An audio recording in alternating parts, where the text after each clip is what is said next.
You guys like that text? Hang on. I gotta edit this. Oh my God. Hold on. Hold the phone. What kind of text do I want to use? Why is it so big? That's what she said? Someone give me a cool font. What's a cool font? You know what? This'll do. This'll do.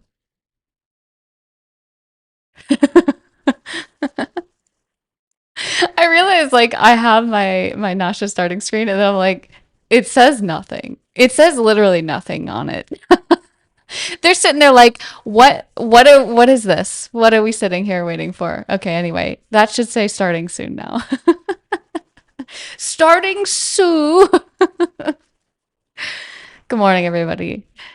Yeah, what a way to start, you know? I'm gonna have all of you hang on for 2 more minutes. I need just one more moment, and then I will be ready to go.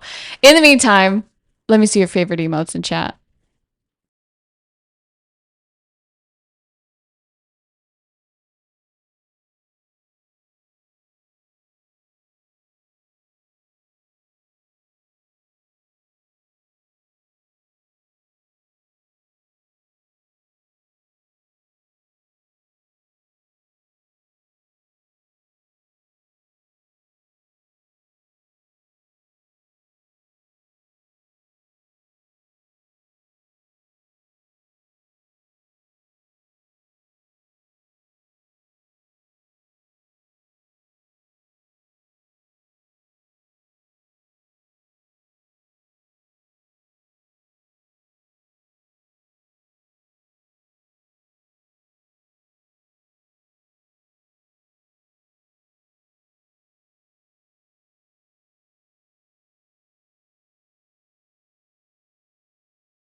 All right. Thank you guys for sticking through the ad. I really appreciate it. Those of you who are just joining, if you don't want to see any ads, they are really freaking annoying. You can subscribe to the channel. I really appreciate it. Manna, thank you so much for the tier 1 sub. How are you? Welcome in. It's your first time catching a stream. Thank you. Freaking ads. Those dang ads. I appreciate you guys sticking through them though. I try to run them every hour so that when people come in, they don't immediately have the ad and they can come and hang out with us. So, how are you guys doing? All right, all right, all right. It's hot. Why is it always hot when I start streaming? Come on. Oh, oh. It was delayed there. Manna, thank you again. I really appreciate it. Enjoy your emotes. Make sure you hop in the Discord. There's some goodies in there for you as well. Hi, Kobu. Hi, Nexie. Because you're hot, got him. Hi, LS. 103 yesterday? My God. Also, I adjusted, hang on 1 second. I adjusted the camera for drawing today because I wanted to be closer. Was it, hello? Oh, it just resubbed. I wanted to be closer, but now like you can see the camera's like right in front of me and it's distracting and I don't know what to do about it. So I might I might just bring her back up. Let's see how this goes.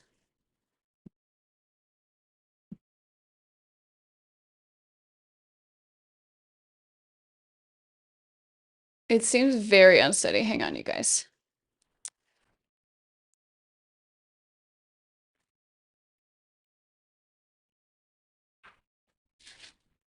Like we're born to be. How are all of you doing today? I wrote a tweet this morning about art block, and we're going to talk about it once I get this set up. This stand is not the best, I've got to say. Nexie, I might need your help because like I can't loosen this. Am I incapable? Am I twisting the wrong way? I might be. Hang on.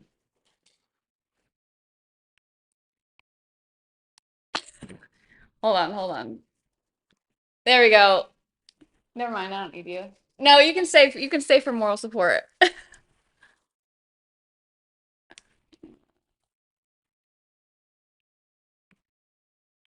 What? What? What? Am I? Why are you T-posing? I feel like I'm missing something because like yeah, you can try to do it. Sorry, guys. Well, next you appeared. Who's that Pokemon?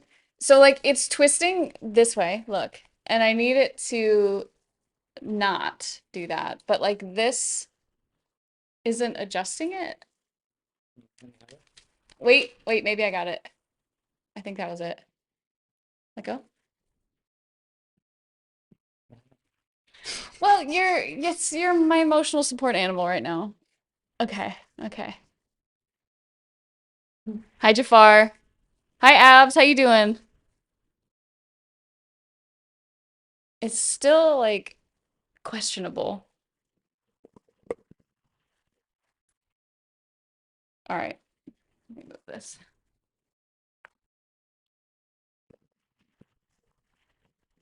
Getting breakfast. What's a good excuse not to go into work today? Hear me out. Just don't. Bye. Will you turn that light on, actually? No, no, no, no. Never this one. That one. Thank you. Uh, it is on. Yeah, it's just not very strong right now. Hi, Avis. All right. How does that look? Okay, it's not the greatest still, but getting there. I think it works. I mean, the hard part is like I don't want it in front of me. You guys can still see enough of the piece. I think that's fine. All right. Anyway, how are y'all doing this morning?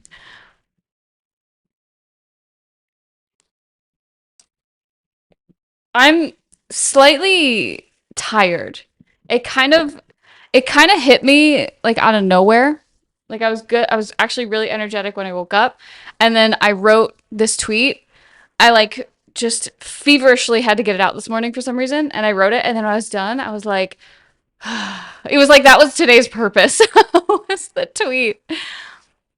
But it was, I'm really happy that I wrote it because when I got through my art block, I followed 4 steps, but I realized those were like the intuitive steps that I had built for myself initially. But looking back now, I realized there were 3 more steps that were important to clarify. So I have 7 steps to get you out of art block, and I want to talk about them today.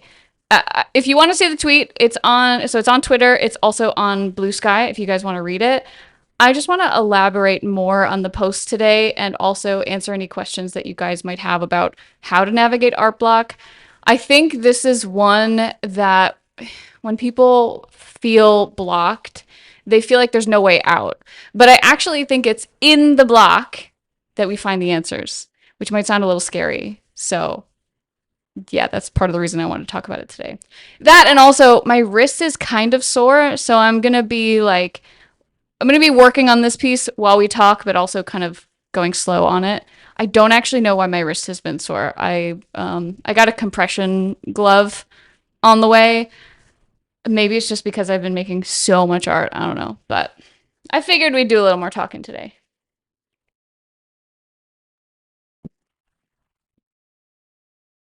Does drive today? Okay, good. Gotta do my stretches. Yeah. Yesterday I was working at the coffee shop and the particular table that I was sitting at was like I think it was just a little too high and I think what happened is that like when the tables are really high and then I'm drawing like this part of my wrist is pressed against the edge and I think what happens is it just creates pain like it's just uncomfortable and of course like I'm aware of this and I'm still like I'm just gonna keep drawing. So, you'd think I would be like, I know what to do about this. I know this is happening. Maybe I should stop. And no, I don't. So, yeah.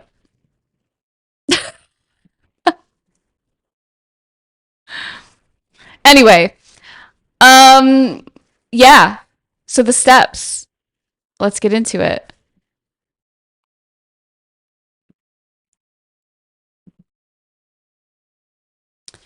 Ba-na-na-na-na-na.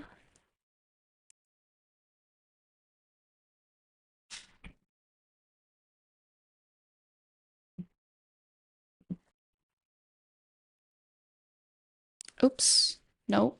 Hang on.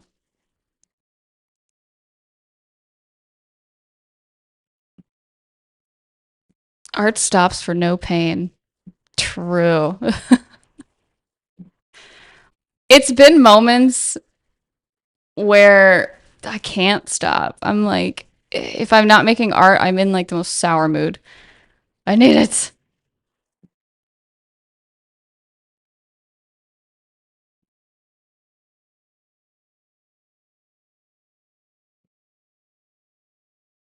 All right, so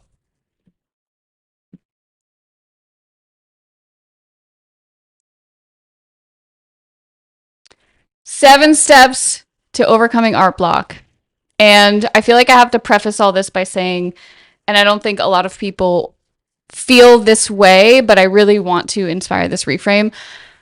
I feel like art block was one of the best things to happen to my creativity. And not up until this point, right? So before, whenever I faced art block, it would kind of feel like it's me against the art. The art is rejecting me or I'm rejecting the art in some way, or this is taking away my joy for creativity. When in actuality, I think what art block is trying to show us is what needs attention in our creativity. What actually needs to be nurtured or cared for, but maybe we are neglecting or avoiding, or we just can't see it. So I want to start with that reframe, and I want everyone to go into this concept of art block being this thing that is actually here to shed light on what it is that we need. Okay. And I think that's a really powerful reframe because it takes away that art block is the enemy. Art block is a compass. Okay. So the first thing is I recommend everybody start by working traditionally.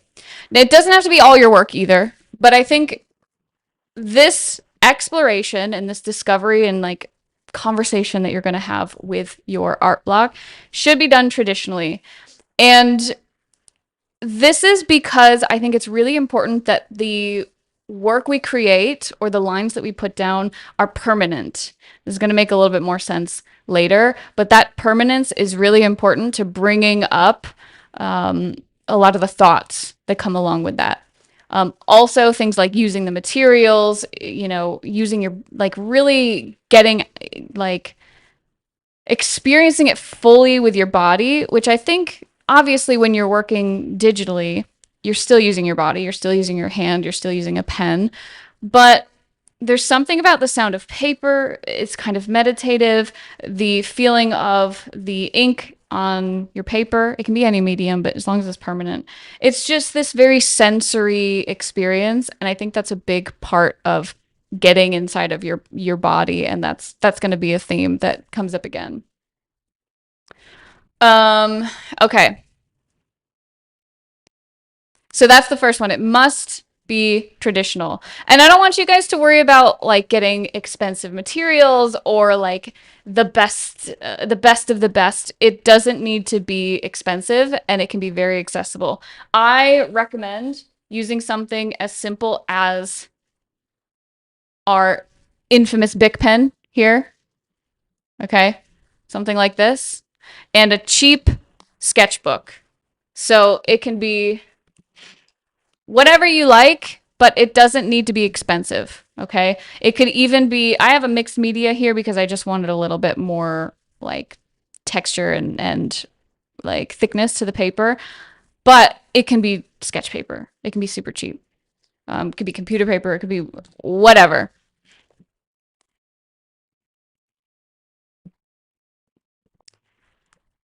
Yeah. I think a lot of people, especially when making work traditionally, feel that, I mean, this has nothing to do with like making good work. This is an experience to have a conversation with the art block. And so, you don't need good materials to do this. If you use expensive materials, it's going to be even more painful. So, okay, so that's number one. Number two, hi, Ring. Hi, Mary. How are you guys doing? Number two is you must make time to draw daily. Now, before you feel any resistance or you want to fight this, I want to tell you this isn't about it isn't about like a long stretch of drawing. It isn't about making any number of drawings. It isn't about, I have to show up at this time on this day and do it this way. It's not about that. I want you to I want you to remember that in order to figure out what is happening in your creative block with your creativity, you have to be creative. It's the answers are in the drawing. And if you're watching this and you're not someone who's an artist, the answer is in the writing, in the singing, in the acting, in the dancing. You must be in it to figure out what the problem is, what the question is. Hi, Donba. Welcome in. And so to take away the pressure, it doesn't matter how long. You don't need to show up for a long time. I recommend maybe at least like 15 minutes. But if you show up one day and you put the first line down and you're like, I can't handle this today, that's also fine. Okay? The drawings don't need to be good. They don't need to be any kind of quality. They don't need to be your best work. For me, it helped to work abstractly. And that's where my abstract drawings came from, was working abstractly, working in my sketchbook with simpler drawings and just letting whatever was in my brain that day come out, whatever that looks like. It can be something sketchy. It can be something messy. It doesn't even have to look like anything. It can just be whatever. I will say that you can draw things that make you uncomfortable. So, like, for example, if you feel like you're not very good at drawing portraits and you draw portraits in this sketchbook, it's going to expedite the process because it's going to bring up a lot more, but it will become overwhelming. So I want to remind you guys to take it slow, take it easy. Know that you don't have to start drawing any particular thing in order for this to work. It can be complete nonsense. It could be lines on the page. It could be circles. It could be anything. Squiggles, nonsense. Okay. What's important though is that you draw every single day. So this one might be really hard, this next step. In a world where we're constantly showing our work, I don't want you to show anything that you make, at least right now, in this discovery sketchbook. I don't want any of the thoughts that come up to be mixed up with your inner voice. We want to connect with your inner voice. We want to know what's going on within you first before we share and get those external opinions, because those external opinions are going to change what you see and how you feel about the work. And we don't want it to change unless it comes from within us.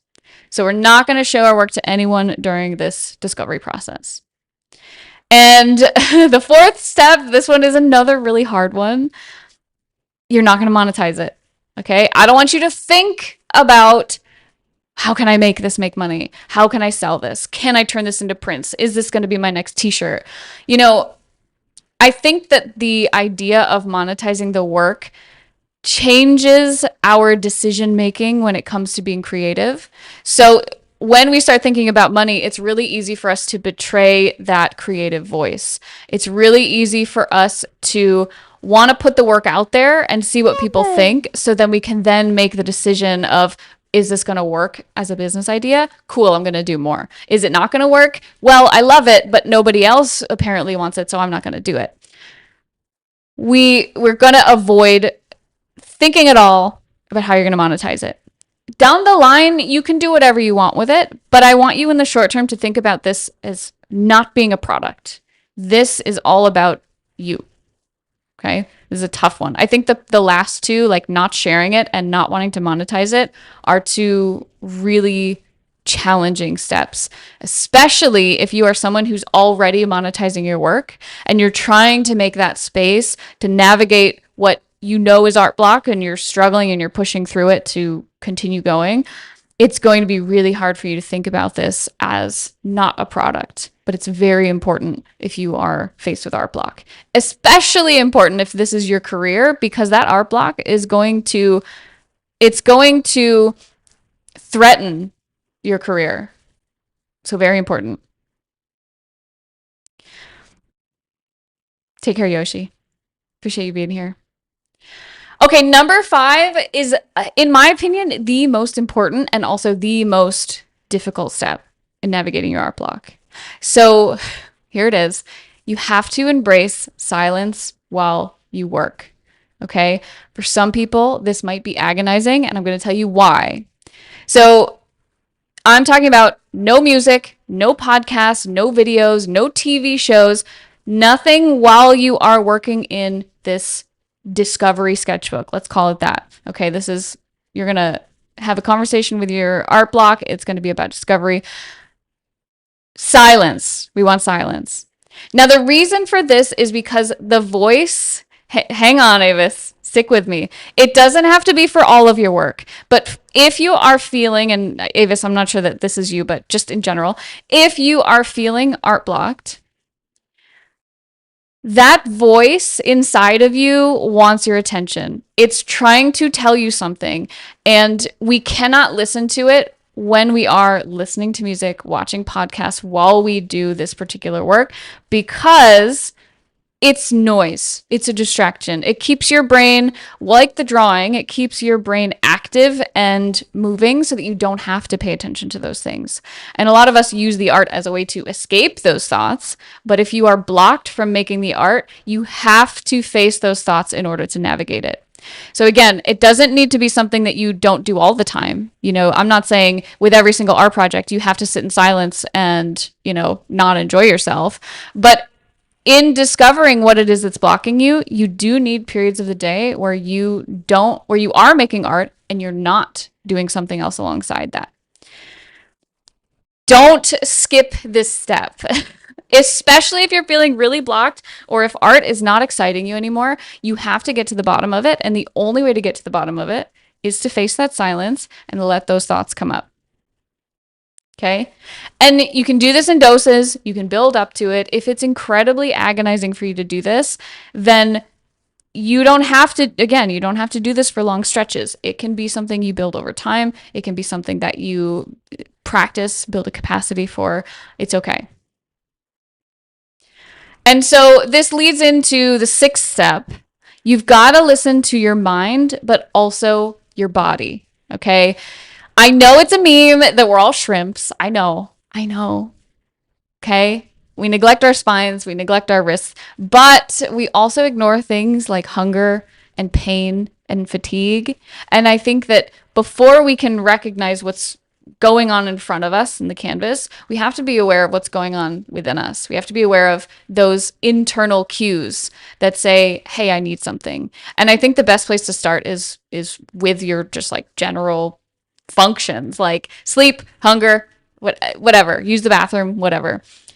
Okay? And on top of that, your mind's going to be speaking to you. We just talked about this. But listen. I want you to listen to what it says. If it helps you, and I think this is very helpful, write down the thoughts that come up while you are drawing. And doing that helps to get it out of your head so that you can make it clear. You can figure out what it is that it's trying to say. You can go a bit deeper with whatever that topic is. You can revisit it on a different day, but just get those thoughts out of your head somewhere on the paper, or if you don't want to write it in your sketchbook or on the paper, you can do it in like a separate journal. But listen to those thoughts as well. And what is it trying to say? And I think what's super important here is that inner voice isn't meant to disappoint you. It isn't something for you to look at and say, oh, that's who I am and I should feel bad about that. I want you instead to get curious about what it is that these things mean to you. Why do you feel like you're wasting time? Why do you feel like you're not a good enough artist? Why does the art make you feel XYZ? What is it trying to show you? That's what I want you to look at and remove it from your identity. It is not who you are. It's just a thought. I think that's really important to keep in mind. And then the seventh step is just about reflection. And I want you to look at the work and ask yourself, what do I think of this? Do I like it? Do I hate it? Do I want to, hang it on my fridge or burn it in the backyard? Both, this is very important. Both of those are okay. It's okay to hate the work. It's okay to love the work. Where we get stuck is when we feel like work that we make and that we don't love is invalid. If we think that the work is invalid and then that means that we are not a good artist, or that means XYZ about who we are, it's going to be harmful. So it's okay to hate the work and it's okay to love the work. But this reflection is really important because it creates a sense of confidence through identifying what makes your art yours. What do you like? Not what you like about other people's work, not what other people like about your work. What do you like? What do you hate? And build from that. And that, through exploring that and reflecting on that every single time you draw, you are going to build your confidence in it because you are certain about what the work means versus the outer world telling you what it means. Hi, Black Belt. Thanks for joining. And give this time, okay? I think we live in a society where we want it now. We want to make art and we want it now, okay? But think about how long, those of you in chat who maybe are here because you've been through Art Block or you're going through Art Block now, think about how long you have wrestled with Art Block. Think about how long you have struggled with trying to overcome something, or maybe it's been reoccurring and it's kind of come and gone and you feel like, you're at its whim, like you're not really in control of it. 3 months in comparison to how long we wrestle with Art Block is nothing, okay? But give it a significant amount of time and draw every single day and follow these steps. And I guarantee you are going to find yourself in this time. You're going to find what's in your way. You're going to find what you love about your work, and you're going to want to show up every single day. But it has to be enough time for you to make some discoveries. It can't just be a week of doing it and then saying, oh, it's not working, I'm going to stop. Or, oh, this is uncomfortable, I'm going to stop. Hi, Pers. Welcome. Don't know if you mentioned this, but what helped me the most was understanding how dopamine works and adjusting my lifestyle to it. That's also really helpful, Black Belt. I didn't include this in here because while I think that is very helpful to understand, it's it's less actionable. Um, the thing like about this is that we're building intrinsic motivation and we're also building confidence with it. And dopamine, I think, is like a completely separate topic. I think it's important in showing up and getting you to do it. But I think the core of dopamine is like you show up for 15 minutes and your body's going to create enough dopamine and you're going to keep going. But like most people don't want to be told to just show up. So these are all things that I did when I was art block that got me out of it, and like I'm in a stage where I'm just making constant art all the time. And when I'm not making art, I'm thinking about making art. So I do think dopamine and understanding it's very helpful, but I think it's one of those things that's like when I list off the facts about dopamine, people are like like they just fall asleep. They're like, how does this apply to me? Why should I care? So I wanted to give really like practical, actionable steps. Yeah. Hi, Noad. Good to see you. Hi, Scott. Okay, so to recap, first, work traditionally. Two, draw daily. Three, don't share the work. Okay, just you and the work. Four, let go of the intention to monetize. Five, work in silence. Six, listen to your mind and your body. And seven, reflect on the work. Do you guys have any questions? Do you want me to elaborate on any of this? I want to make a sort of like workbook or like something to follow for this with exercises and things that you can try. Because sometimes I think, you know, being handed a sketchbook and being told, like, hey, go figure it out can be really daunting. So I would love at some point to create something like that to share some things that I tried, some things that you can try. But if you guys want me to elaborate on this, any of this, let me know. But I think this is, I swear by this. I'm super passionate about this because when I was really stuck, I, there were definitely moments during this process where I was like, why am I dealing with this? Why do I have to face this? Why is this my struggle if I love making art? And that's why my reframe in the beginning felt so important, because I think it took me even longer because I had this idea of like the art block is out to get me. But it really is in service of our creativity. It's trying to tell us something that's missing or isn't working. Hi, Nepo. Thank you. How are you today? If I can't be shrimping, what's this all for? Those drawings should count as studies, or do we eliminate the study thought in this exercise? Eliminate the study thought. So the intention behind all of these is getting curious about the art block. So you can draw whatever you want. It can be abstract. It can be like, you know, you can draw portraits or like hands or trees, whatever you want. But it's not meant to be a study. It's not meant to be about getting better. It's meant to be about learning who you are deeper, learning what the creativity is trying to tell you. Oh, is it clipping? Hang on a sec.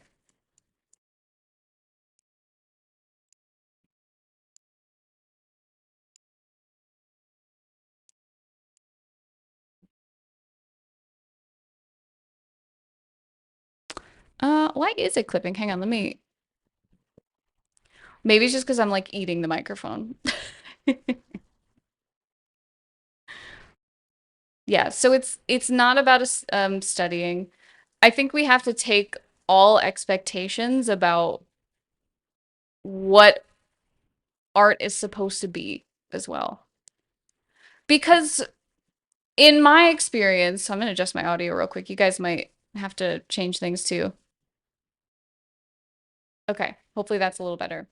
So I think part of what blocks artists is that idea of you have to make it a certain way. You need to be good. You need to draw what everyone else is drawing. You need to, like, it's a whole bunch of like, there's so much advice online, and it's a whole bunch of you need to do this. And I know for me, a big part, and it's going to be a little different for everybody, but a big part for me was having all of these steps, having all of these things I had to do before I could just make the art, whether that was getting good, whether it was practicing a certain thing, whether it was drawing like a particular person, drawing in a certain way, following, even when it comes down to like how we share our work, I think there's a lot of things in the way. So I also think during this time, and this isn't included in one of the steps, but I also think during this time, stepping away from social media and the expectation of what do I need to do as an artist, or even stepping away from the beliefs of what does it mean to be an artist and defining that for you. And I guarantee you that's going to come up in these exercises. You're going to be exposed to everything that you believe about art making. You're going to you're going to ask the question of, is this how I want to do it? Yeah. Hi, Carlos. Turn the gain up a bit. Yeah, yeah, loose. So that's been my approach. I appreciate the help. Yeah, that's been my approach, but it's like I'm this microphone drives me nuts, and it's even harder with like my Mac because my Mac has all these weird settings, but I appreciate it, Luz. Thank you.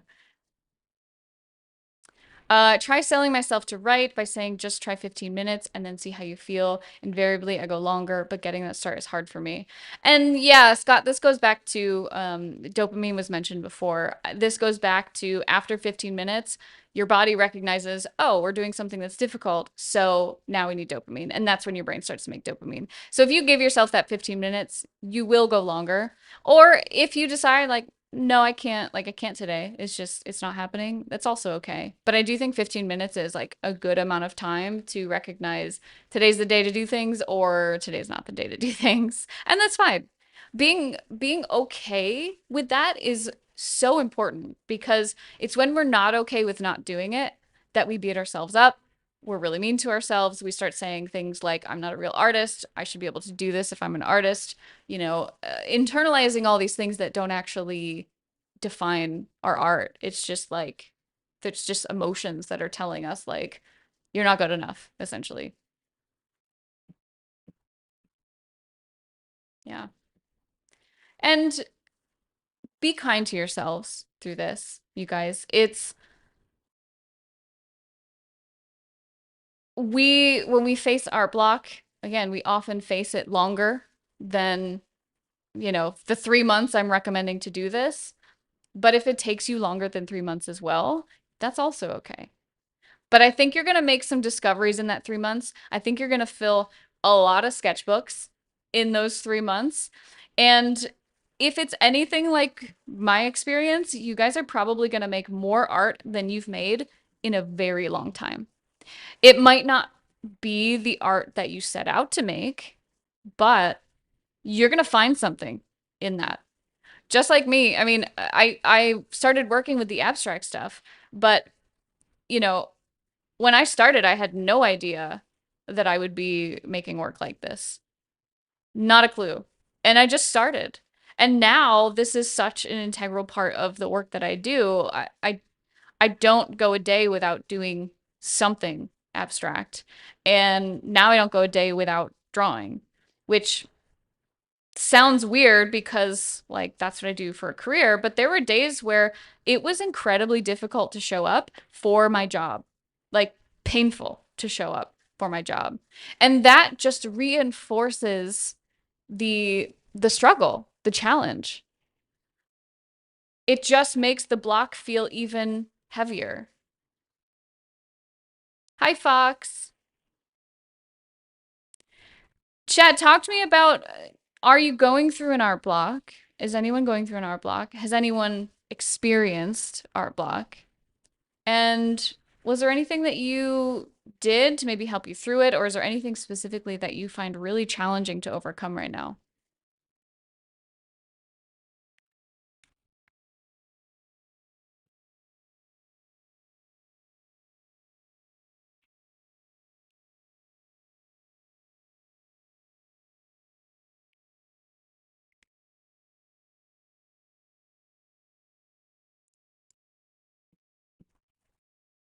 In and out for years. I think that's a really common experience, and I think that comes from feeling like the block has the power over us and not the other way around. And I think the it's not necessarily the avoidance of the block, because I think when we don't draw, it's not something that comes from like, I don't want to draw, so I'm not going to draw. It's I don't know how to handle or manage the things that come up when I do draw, or the struggles that I'm facing. So it really requires awareness of looking at what is going on in my mind. Actually, the opposite of art block, have too many ideas. Sometimes it's hard to finish one project. Pers, I'm curious, how do you feel about this problem of having too many ideas and not being able to finish? Does it feel like it gets in the way of where you want to take your creativity? Have been through before. I think I never really got out of it. Talk to me about it more, Noad. What makes you think that you've never gotten out of it? Frustrating, Pers. Yeah. So you want to be able to sit with the projects to the end. The doing something for myself was something I did after going really far in a big competition. It was such a high, and then I came in second place and it felt like such a low. It was just so many things at once that right after I felt I just needed to do something that monetarily didn't make sense. I think there's so many answers in doing something that doesn't make sense, because it's not the thing we would ordinarily pick. And so our awareness of the situation changes. And Lewis, I mean, to think about the fact that you still came in second, and like that's pretty freaking awesome, right? But like at the time, the expectation was so high that you couldn't even enjoy that. But I think it was the right choice to do something that, monetarily didn't make sense. It's going to give you clarity. Not doing it for sales or algorithm, just doing it for fun. Yeah, I think that's Jafar. I think that helps release a lot of the expectations that can block an artist. I don't think we're like totally immune to it if we're not selling the work, but I do think that selling it and sharing it, it changes how we approach it for sure. And that can be a little bit sneaky.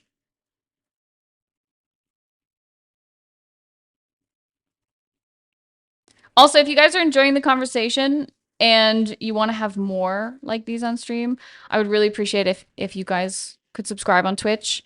No pressure, but you also get some emotes. You get some goodies in the Discord as well.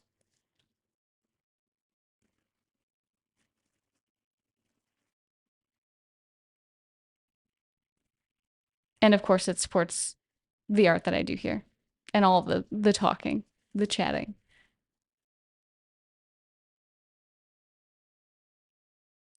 But I do think the block shows up a little bit different for everybody else.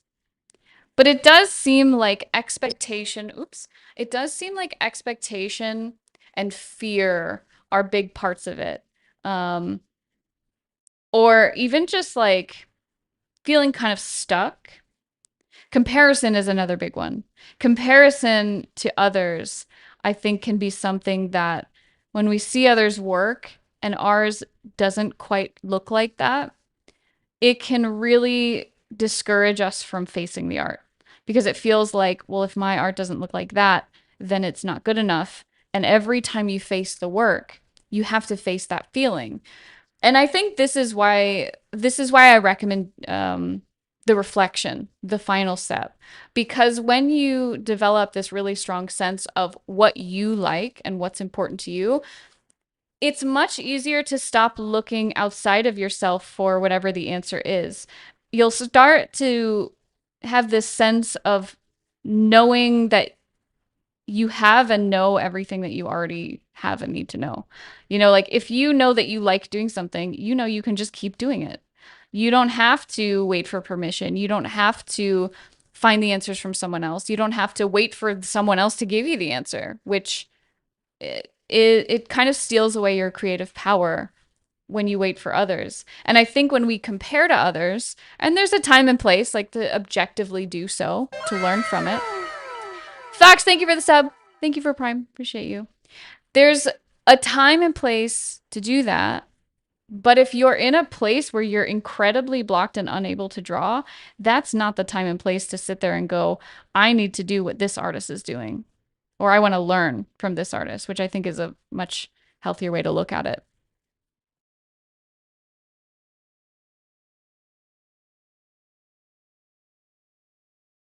Another thing that's worked for me in the past is using the Pomodoro method to start a session until I can get into a flow state, then just working without a timer for as long as I can. That's really helpful, Luce. There's little like desk timers you can get. I have a pink one somewhere. I just flip it and it starts the timer. And I think those are really useful because it really is the beginning stage of starting that's the hardest. You know, those first 15 minutes to half an hour can really be agonizing, but once you're in it, your brain's making all the chemicals to make you keep going. Hi, Milky. Comparison and fear was huge for me. So I'm drawing my dreams, knowing no one else can retell the dream. Milky, I love that. It's kind of like, you know, when you have an emotion, right? And you feel the emotion. No one can say to you like, "No, you're not experiencing that," right? Like those are your feelings. That's what you're experiencing. And I think when you draw your dreams, you're the only one that can see them and experience them. Yeah. Hoji Sani, hi. Thank you so much. How are you? Hi, MC. Lack of sales contributes to most of my art block or motivation to create. Tough to handle when I see fellow artists in our local art club sell every year at our local art show sale. I do think that a lot of the lack of sales for me is my chosen mediums, graphite, charcoal, and inks. People tend to want color work at these shows. MC, I think it's really, that might be something that's true, but I think it's important here to sometimes it's easy to latch on to something and think that that's the reason, but, and I'm not saying that it is or it isn't, but I think if that is the belief and it continues to be the belief, instead of exploring, you know, what else can I do with my charcoal? What else can I do with my graphite? What else might people want to see? What can I try differently? For you, not uh, not for the customer, and here's why. When you ask the question that way, it allows you to continue working in the way that you enjoy working, but it doesn't limit you to thinking the only way out of it is to be someone you're not. Because when you look at it like, I think people only want color at these shows, and so I guess I'll never sell anything. That is a cop out for the brain. So if instead you say, what else can I try with my graphite? What's something different? What's a new avenue to explore? Then you open doors. Here's a new option. Here's a new option. Here's a new option. Then you go to the next market, you see what people think, talk to people about what they think when they look at your work. If they even look at your work, if they're not looking at your work, then that's even more of an indication. Just try something new. Try, you know, make something that would catch your eye. And this gives you something to work with that isn't, I have to be someone different. Because I have to be someone different is such a disempowering feeling, and it's abandoning yourself. And so that's going to block you because who you are is no longer allowed to come out. For my problem, I get inspired easily by other people's art. For example, seeing you do abstract art made me want to explore that, which I did, and it actually brought me into exploring graffiti art. Yes, I love it. Really grateful for that, by the way, but I still have a character sheet to do, and that character sheet is waiting for a few days now. So, Pers, I think what you just described is so important to lean into because when you get inspired by something, I really do think that this is a time for you to explore what that means. And in this case, it led you to graffiti art, which you used to do when you were younger. I don't know, maybe you had forgotten about it or you just didn't think to try it again. But the inspiration led you there. And I think that this is something that's so hard to teach because we're told that, especially if we're doing it for money, like we have to make money, we have to eat, all that stuff. But get all that covered first and allow yourself to explore deeper into whatever makes you the happiest, whatever brings you the most joy, the most excitement, because that PERS is going to lead you further down that path. So my abstract work led you to the graffiti art. The graffiti art's gonna lead you somewhere that's really meaningful. And I think you need to go because if you didn't, your inspiration wouldn't have led you there. But you have to allow yourself to explore that. And I think for a lot of people who are trying to make it with their art, and that's the only way they're trying to make it, they can't explore because it feels like life or death. It's you're in a survival state, and creativity and survival cannot like exist simultaneously. You have to free up that space to think outside of the box. So if you're not making money with your art and you need to be making money, I recommend getting something, whether it's support from your family, whether it's a part-time job, something that can cover the bases of survival so that you can allow yourself to explore that. And if you have something, if you have all that covered, then chase it, go for it. Because the same thing happened to me with my abstract work where I I didn't know where it was going to go. And there were definitely times where I was like, what the hell am I drawing? Like, there's still times where I'm like, what the hell am I drawing? But it feels right. And it leads me to other things. It's led me to the acrylics. It's led me to working with, making my portraiture, painting my portraiture. It's led me to creating work that has texture and color and doing things that I wouldn't normally do. And all of that started with this pen. And so chase that. I encourage everybody to chase that because think about it this way. Every time you have an idea that you're excited about and you say, I'm not allowed to do that, think about how you would feel if you were 10 years old and someone said, you're not allowed to color on the sidewalk. You're not allowed to draw, your favorite animal. What would you feel? And I know this seems like a silly comparison, but that inner child never goes away.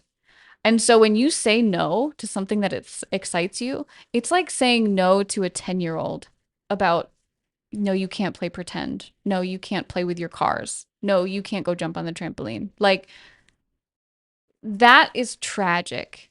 And as adults, it may not seem like that's tragic because we have to do adult things.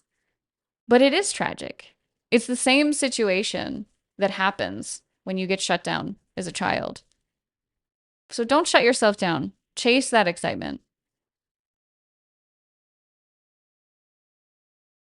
Hi, Soda. Thing about Art Block is that if you are reading this out loud, it's a really nice way of welcoming my dear friend Soda. Hi, Soda. How are you, Soda? It's good to see you.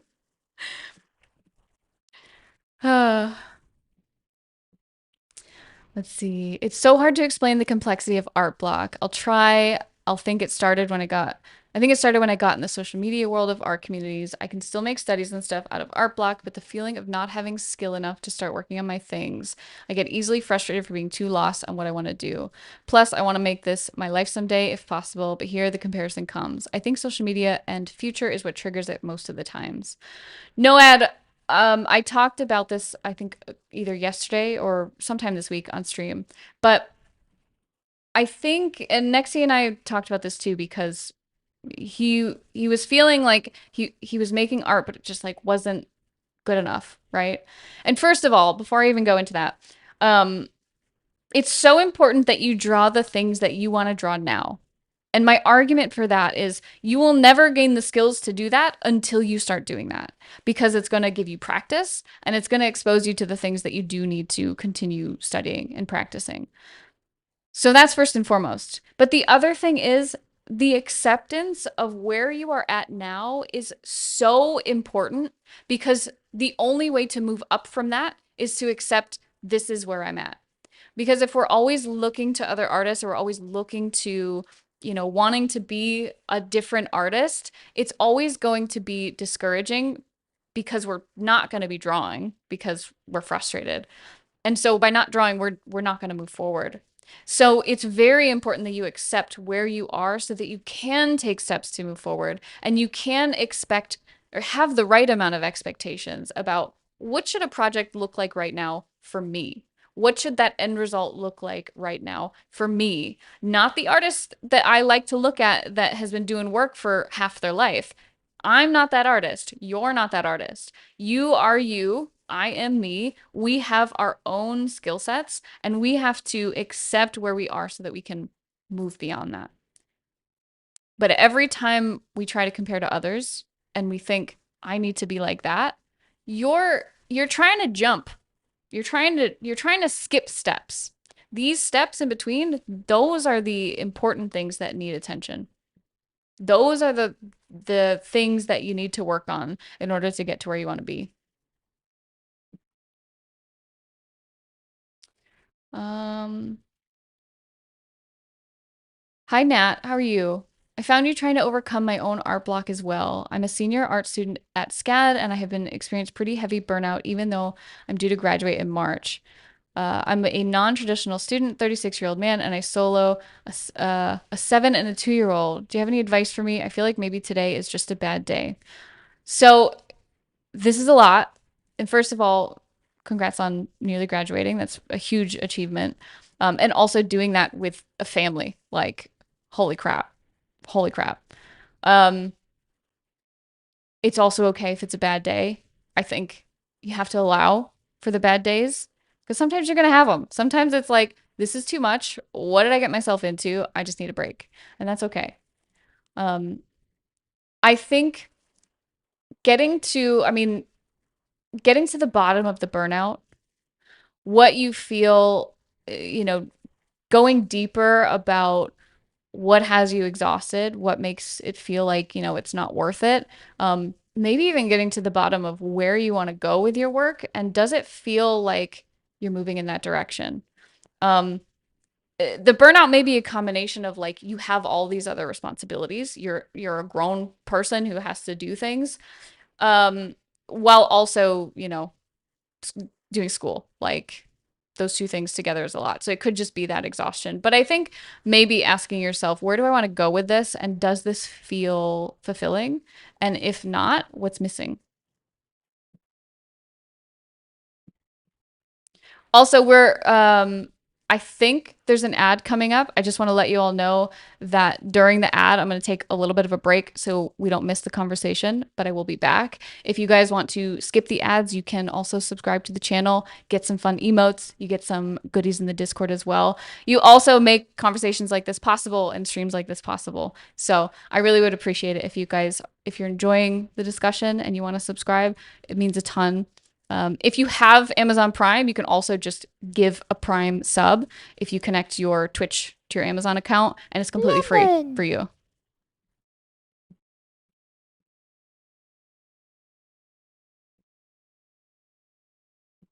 Okay. This also happened shortly after I left my big boy job and went all in on myself. In that moment, I felt it was incredibly hard to do anything that didn't feel like it's gonna put food on the table. Yeah. At the same time, my business partner just randomly quit. It still feels unstable, but here we are a year and I'm chugging along. The big thing now is just imposter syndrome. Luce, you made it through the hardest part, right? I think like the survival part of it, um, being able to put food on the table is so important. But you kept going. You made it through, even despite all of the things that challenged you, like your partner quitting, and it feeling unstable. But I think in those moments, it's the most important to keep going because those are the moments where the biggest change is going to happen.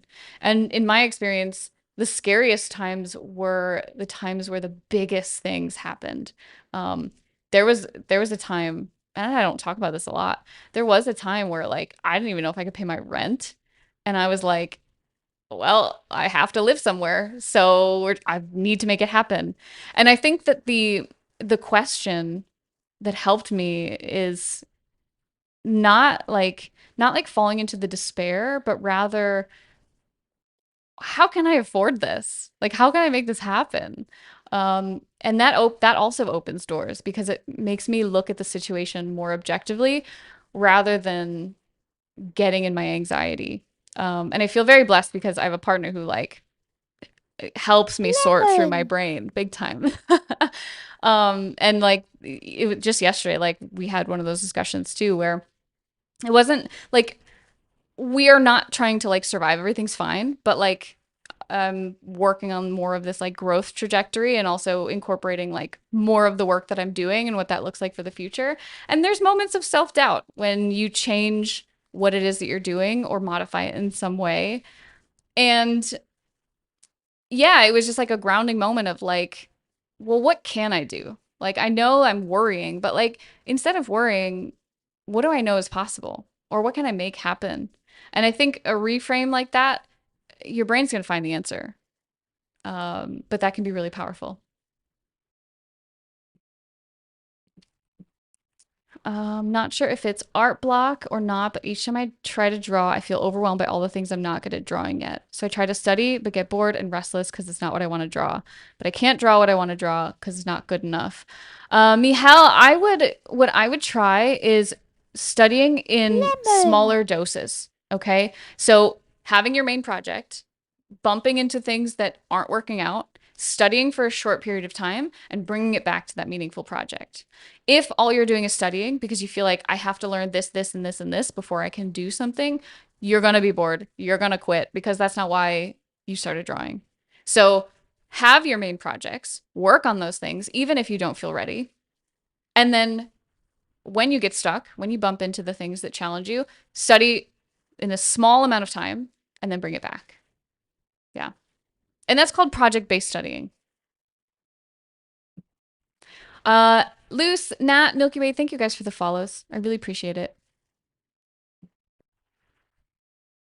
Also, if you guys aren't interested in subscribing to the channel, but you do want to support in some way, I have lots of resources available where, you can buy the resource and learn from it. I have a portrait drawing boot camp. I also have a pre-order running right now of a very sexy demon lady. Hold on a second. I'll show you.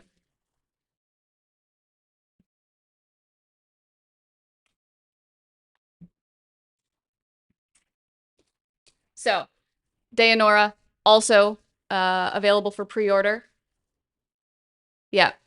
So there's things that you can do to support the channel if you want to get something back. A lot of cool stuff available. But my portrait drawing bootcamp is something I would definitely recommend for people who are trying to learn, but don't want to face the same sort of educational experience that they're used to. All right. I'm going to take a little AFK while the ad runs, and then we will continue the convo in just a second.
Lemon.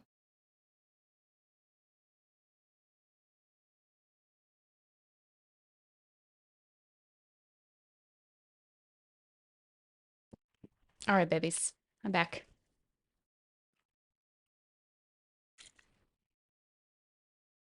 Yeah, so if you guys, I know I ended on like in the middle of talking about my stuff, but if you guys have any questions about the portrait boot camp, I also have a portrait process resource available as well. It's a bit more of like a condensed version of it. And then of course my figurine. The we just launched the pre-order, but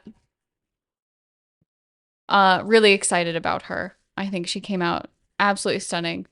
Lemon. And she comes with a print as well. Hang on, I'm going to show you.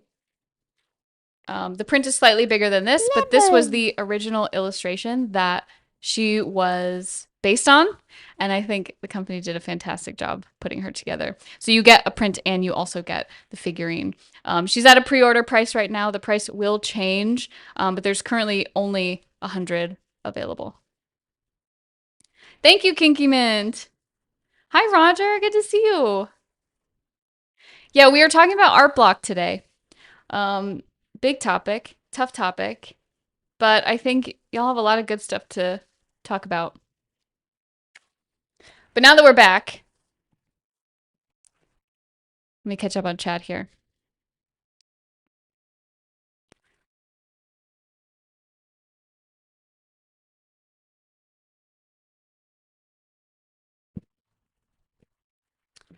Let's see.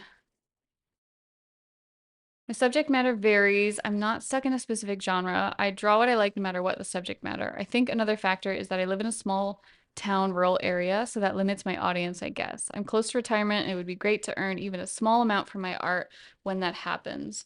For me, the ultimate compliment to an artist, well, me at least, is a total stranger wants to hang something I created on their wall. You know, MC, something else that I've been thinking about a lot recently is communicating what it is like how the art affects you. What's the story about your work? What makes it important to you that someone hangs your work on their wall? What are you trying to communicate with someone in the art that you're making? And I think connecting in this way with people who could potentially buy it gives them a reason to buy it. It spreads your message. It shares what's important to you about the art making. And I think a lot of people buy art more for how it makes them feel than, because it's just some like pretty colorful thing. Sometimes that's the case, but I think, even colors inspire something in people. It makes people feel something.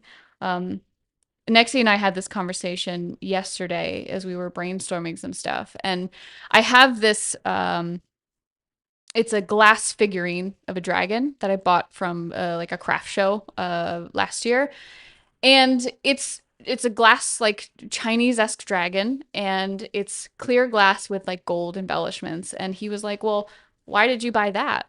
And I was like, "Well, to me, dragons represent strength, and I think they're beautiful. And the gold elements it was this reminder of like peace and abundance."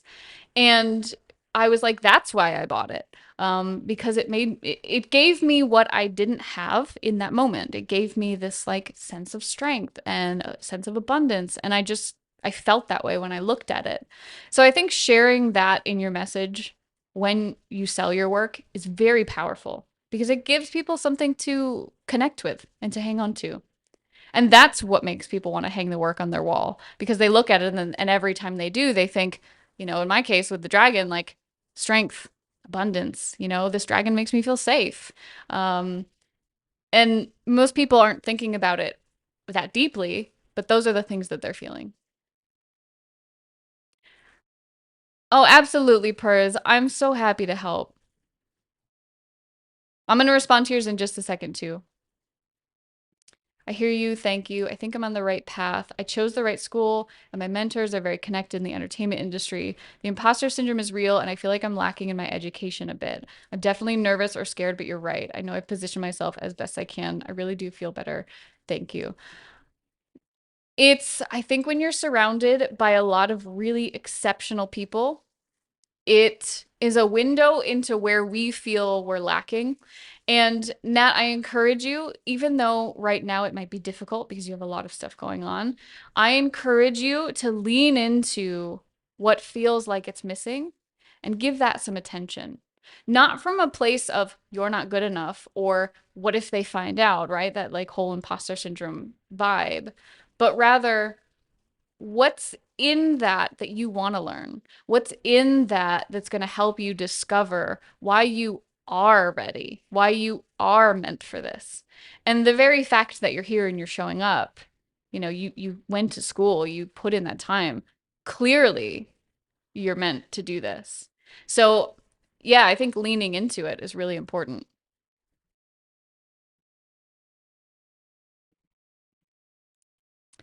Okay, so Pers said about my reverse art block. I have this world building project that I'm really passionate about. I set myself a sort of roadmap that would help me move forward on this huge project. Exploring other things kind of makes me feel guilty because part of me is like, I should move on this thing, not this other thing. I don't know if that makes sense, or I wish I had more energy and will do everything at the same time. So I think this is really tough because when we start a big project, the expectation around it changes. Um, it becomes bigger. But what isn't really talked about in creativity is when you, I'll talk a little bit about this a little bit more, but inspiration, I actually think it's important to chase it, even if it's in like small doses. So, like, if you're like, I just want to paint with acrylics today and see what happens, the really beautiful thing about chasing it is that when you're done, you can utilize the energy and the excitement that that's given you to then go and visit that big longer term project that maybe has lost a little bit of its pizzazz, but you're like riding that wave of excitement and inspiration.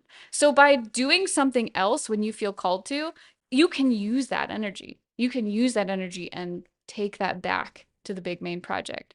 But most people avoid the things that give them that energy, and then they try to make the thing that's big and long lasting, be the only thing they focus on. And I think when you get in this mindset of I should do this or I owe it this, then it's going to build resentment for the project itself. And then no matter what, it's going to be really hard to do it. So lean into the inspiration, do the other thing, and then ride that freaking wave right back into the big project. And it will carry you. It's going to make you so excited. It's probably also going to give you insights into new things to try on that project, as well as, you know, enjoying it. Like you have to enjoy a big project to keep on chiseling away at it. And I actually think so many people will say, "Oh, you need to be more disciplined. You need to stop leaning into your inspiration." But I don't think that's the case. I think you lean into the inspiration and then you use that energy. That energy is big. It's very powerful. But most people don't use it. They go and do the thing that inspires them and then they feel guilty because they didn't do the real thing. Um, but in actuality, if you let go of that guilt, that the wave just keeps going. Like there is no guilt. There is no guilt. There's nothing you need to feel guilty for. Choose what makes you the most excited. I think I think there's a lot of guilt in creativity because societally, I think there's a lot of people who undervalue creativity or they look at it as, you know, it's not a real job or it's a waste of time. And so when we do things that excite us, it's easy to feel guilty because we should be doing something more serious. We should, and I'm saying that like obviously I don't believe in this, but society says we should be doing something that is grown up, you know? I had this conversation with one of my students yesterday and I loved it. And he was talking about how like at this point in his life, he's like, oh, he should be, working in corporate, doing all this stuff, like comparing to the other people his age. And then he's like, but I'm a VTuber. And I'm like, hell yeah, like own it. Like, why be like everyone else if that's not the path that you want to follow? And why feel bad about that? Why feel bad about being different? Using the inspiration as leverage. Thank you so, so much. I am so happy to talk about it, Pers. I hope it helps. If you have any other questions, you can always come back. But that's how I look at inspiration. And the funny thing is, the more I lean into inspiration, the more I'm like, I have so much that I want to do, like even the big stuff. And that inspiration carries me through the big stuff that always tends to lose that spark a little bit, but it'll come back. It'll come back. It comes in waves. Dealing with guilt in two directions, one from outside people and inward guilt. Yes. Yes. The and oftentimes that inward guilt isn't actually our guilt. It's internalized from outside of us. And I think that this is a really important, like, this is why my method for getting through art block helps you it helps you in this because it's going to uncover where that guilt is actually coming from. And I'm pretty certain that if I asked most people, why do you feel guilty for making something that makes you happy? They're going to point to things outside of themselves. But those things can't have any power over you unless you choose to let them have power. And so you have to create from that space that's meaningful to you. You have to define why that's important for you so that those external things have no effect. Yeah. Hi, John. Welcome in. I assure you, a lot of those corporate grunts wish they could be a VTuber. The grass is always greener on the other side. Yeah, and I think the idea of, I think the idea of, you know, uh, I should be doing this by this time, by this age. I think you're exactly right, Rocket. Like, most people, they do things because they feel they should or because the people around them are doing it.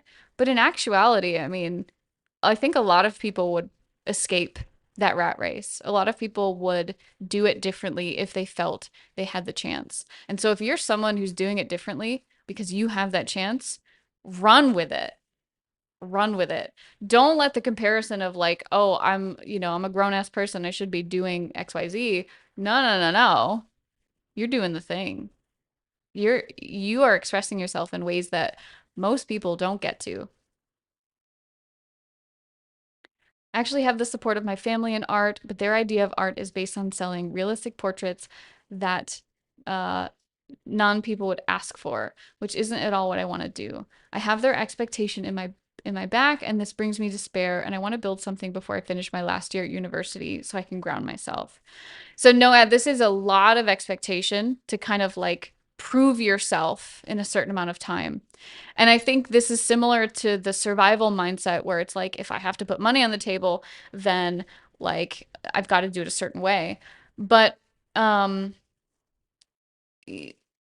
you aren't going to allow yourself to experiment in a way that helps you discover what you even want to do if you have that guilt in the back of your mind, if you're not allowing yourself to play, to explore. And so I know that you mean well when you are, you know, you want to meet their expectations, you want to do what they think is best for you. But to be honest, there is no right or wrong way in making a career of your art. And I see this a lot with my students. They get caught up in like, I have to draw this way or I have to paint this way. That's only one way. And a lot of times that one way is the only thing that they see. They don't see the other avenues. There's people out there, you know, this it's so funny because when I talk about what I've done for years, I'm always like, I can't believe this is my job. But, for years I've been drawing people's Dungeons and Dragons characters for a living. And every time I describe that, people like the people that I tell it to are like, people want that? And I'm like, oh, yeah. Yes, they do.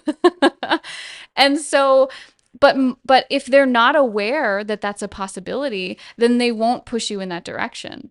And so, Noad, I don't think it's your I don't think it's your job to convince them of that.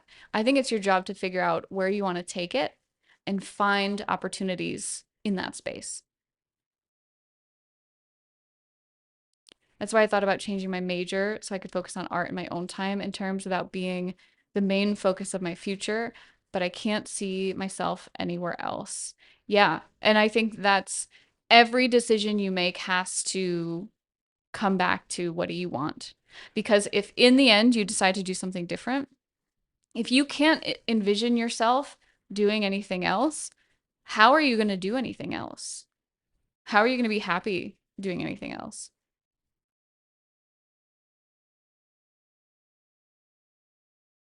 I know people who do commissions for Final Fantasy 14 characters and make so much money. Yeah. Literally just being in a Discord and saying, hey, who wants me to draw your character? Yeah. Sometimes it is that simple. And I think we make it so hard on ourselves. I think, I don't know where this comes from, but I've been through this too. And I constantly fight with this, where it's like, still, you're overcomplicating it. I'm doing this with projects I'm working on right now. And this was with a conversation that I had yesterday with Nexi, where he was like, no, actually, like, you can do it this way, this way, this way. And I'm like, why didn't I see it that way? Because I was being anxious and I wasn't thinking clearly. Um, and it's it's so insidious, right? Like when we it really is easy to think that there's only one way, but there are many ways. You mean nerds with disposable income want art of their persona they pretend to be during the weekends? You're telling me that that's true? You would not believe how, like, when I tell people what I do, and now, like, a lot of what I tell people is like, um, because a majority of the work that I do right now is all personal work, and I do a lot of teaching and educational stuff. But it's not the typical, like, I'm an art teacher. I tell people, I help people rekindle their love with art. And they go, what is that? Because they don't understand if you're not an artist, and maybe some people who aren't artists also understand this, but I think if you're not an artist, you don't understand like all of these like mental gymnastics that creatives have to go through, mostly because of the mindsets and the beliefs that have been pushed on us from the people around us, from social media, from societal expectations. So much that people need help to get through that. And, you know, telling people about what I did for most of my career, drawing people's characters, they're also in disbelief. But it's not because it's not a thing, it's just because there are things that people don't see. And that's as simple as it is. It's the same with parents who think that you have to make certain types of art. It's the same with people who don't make art. But the most important question is, what do I want to do with my art? And if you're not asking that before making a decision, it's really easy to make a decision that isn't your own. And if anyone here in chat is blocked because they're not sure what they should be doing with their work, ask that question. That question is going to point at something that's important to you. And when you follow that excitement, it's going to lead you to something else. Or maybe you go deeper into what that thing is, but it's going to lead you somewhere. Whereas if someone tells you you have to do it this way and you say, I can't do it that way, that's not going to lead you anywhere. Nerds of all kinds of professions that we compare ourselves to. Feel those family expectations. My family loves fine art, and I find myself viewing all my art through the lens of, would my parents think this is good art? Oh. I think it should be, do I think this is good art? Because Fox, that looking at it through that lens is always going to be disappointing for you. Even if you make it, even if you make that kind of art and it's good enough, it's never going to feel good enough to you, ever.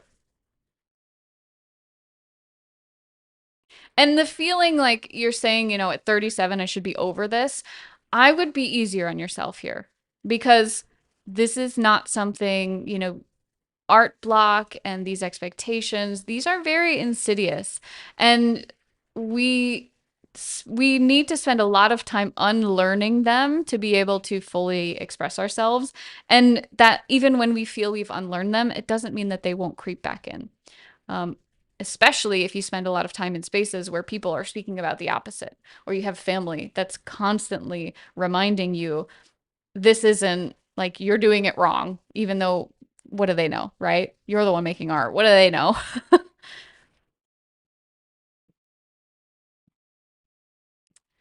It's frustrating when I show my parents the best things I've made, and yet they say, why does she have cat ears? But then also a week later is like, why haven't you shown me any of your new art? Manna, I absolutely get that. And I think two things here. One is when they say those things, you've got to tell them. You got to be like, well, it kind of felt like criticism when you said, "Why does she have cat ears?" Right? Let them know. Let them know how it made you feel. The other side of it is there's a part of the internet that only wants to see characters with cat ears.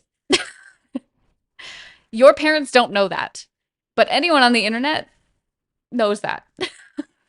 Anyone who's spent any amount of their lifetime in the internet knows that. So when they ask that question, understand that it's not from a place of judgment, it's from a lack of understanding. If they were aware that that was a reality, they wouldn't ask that question. They'd be like, "Ooh, good choice. Cat ears. A lot of people like those." You know? And as long as you're putting yourself in the spaces where people want cat ears, well, you're doing everything right. Now, if you went somewhere and like showed your cat ear drawing, this is kind of a good example. Your parents are not your target audience. So if you walk into a place where your target audience is not, and you show a portrait of a figure with cat ears, they're all going to be confused. But if you go into a space where everyone is like, I subscribe to cat ears, then everyone's going to be like, I get it. I like that. I get it. So maybe it's not a matter of you're making the wrong art. Maybe it's a matter of you're sharing the work in a space where people just don't get it. And that doesn't mean that there's anything wrong with you or your art. That just means they're not your audience.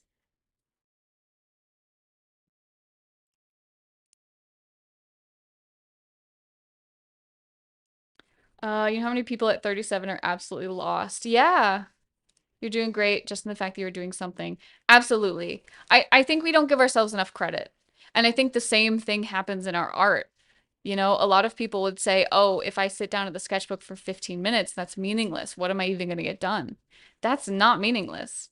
That's a day that you've shown up for your work that you didn't yesterday. And that's more than you did the day before. So, you know, this is something I see a lot where it's like we're so quick to shoot ourselves down when we make a mistake, but we never take responsibility for our wins. Like we're so quick to be like, I'm such a failure. Oh, I just don't do enough. I'm not productive enough. But when are we saying like, I showed up today? I spent that time to study something that was really challenging. I tried a new color today, right? Like the problem is it's like this expectation of like it has to be big and impressive for it to mean something.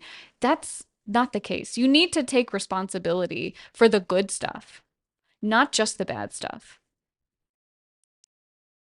I see this a lot. And I'm sure I'm also guilty of this, right? Like there's definitely moments where I'm like, it's not enough. I must do more, right?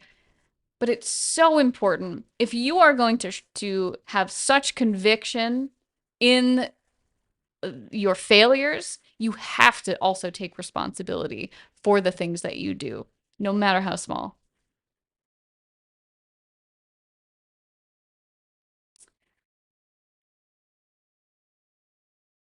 I have a teacher that told me to finish this degree. Everyone there tells me I'm wasting my skills there. And then, if possible, to meet her at the other university where she also works, where I would kind of see myself producing more of the work I want. But it's an expensive one, so I do my best at the moment where I am. The teacher is the person who actually brought me out of imposter syndrome, and I stopped being scared of drawing and had a jump in my skills. Um, So this was the same teacher who helped you out of it. I would keep listening to her words. I would keep chasing that. Hi, Brett. How are you?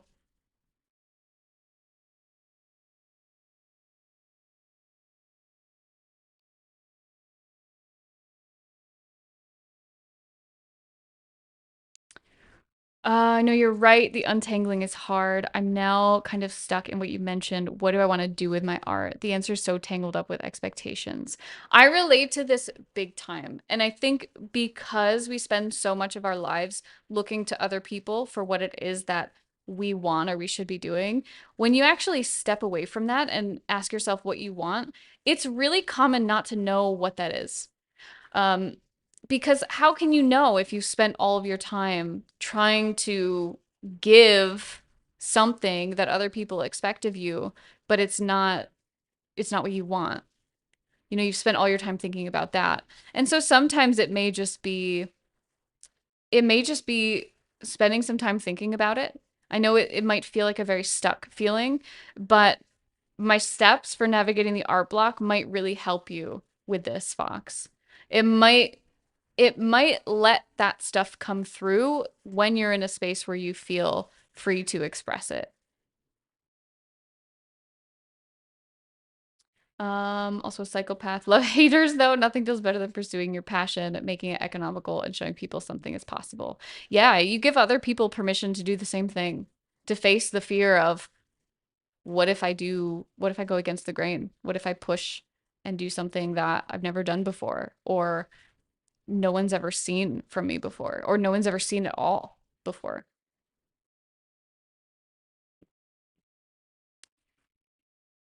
I heard the analogy about mental health as people not only having different sized plates, but different amounts of food they have to endure. Think about it. It's very interesting. Like our capacity for facing it, dealing with it. Hi, Casey. How are you doing?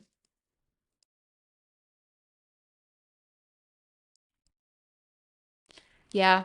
It's tough. It's really tough. But, if nothing else, I think, what we're doing here on stream today and talking about it writing about it, even if you don't feel like drawing, writing about it, writing down your thoughts, writing down your feelings about it can really help you clarify it. And so, I mean, what you guys have been doing, dropping it in chat, talking about it, I think can be really enlightening without necessarily having to face the art.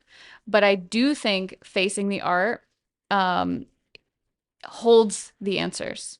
It does. Yeah. Can you talk about the figure again? I missed it earlier to an ad. Do you sculpt? So I don't. I worked with. Let me show her off again.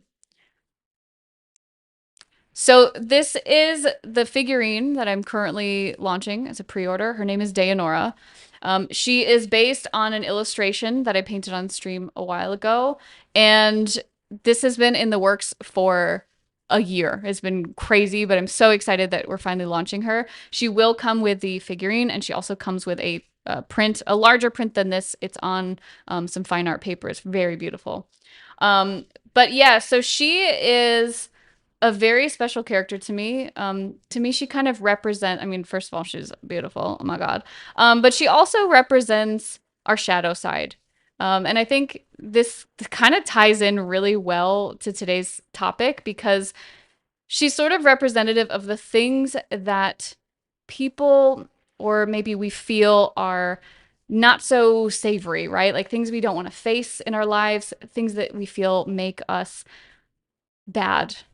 And so I really love her for the fact that she is, I mean, she's a demon, but she's not an evil demon. She is a demon that welcomes that shadow side. She encourages you to face the shadow because in it is where you find answers. And it's not evil, it's not bad, it's just the other part of who we are. So she's a really meaningful character to me, and she's always been this like soft like benevolent demon. I don't know, like it's kind of an oxymoron, but I think that's what I really love about her. And so seeing her in this form is kind of crazy because, you know, for most artists, I think printing your work is like insane. It's like, oh my God, it's real, right? For especially for digital artists. But seeing her in a 3D form is even crazier because she feels even more real. And I didn't sculpt it, but I do have unpainted versions that I'm going to be. I'm going to paint one on stream. I'm going to try. I've never done it before. Um, but speaking of, if you guys would like an unpainted model, I do have a giveaway running at the moment for subscribers. So anyone who subscribes at any point during this month can type exclamation point demon and enter the giveaway for that. Um, it's just an unpainted version of her, so you can envision her however you like. But I will be painting her on stream at some point. It's gonna be a hot mess, but I don't know. I think it'll be fun. But yeah, that's her story. And I'm really excited about the launch. This is the first time I've done anything like a figurine before. So I was excited to share her and I just love her. Like looking at her is like, it's kind of like seeing my creativity and my like dreams realized in a way. It's like it makes my art more real. Yeah. If you guys want to check her out, you can type exclamation point figure. You can get some more details on what she's made of, how big she is. She's quite large. You see her compared to my hand. Um, I'd say she's about hand to my wrist. Yeah.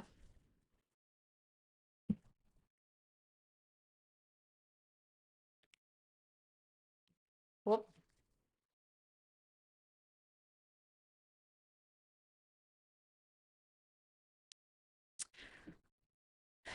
Very late to the combo, but one of the ways I combat art block is doing some observational drawing. Best case, it gets my brain warmed up, wanting to make my own work again. Worst case, helps me build my art skill. Casey, I love this, and there's science behind this. So when you are feeling emotional, it puts us in our like lizard brain, right? And when we ask questions, or in this case, like Casey said, doing observational drawing, it brings us to our prefrontal cortex where we're able to problem solve and like think, you know, without like going into autopilot. And so I think that's a really great way to get out of the emotional side of the brain and get to that problem solving part. And that can be really helpful if you're feeling things like I'm not good enough or, you know, I don't know how to draw, like very, very emotional things that tend to get in the way of showing up for the work.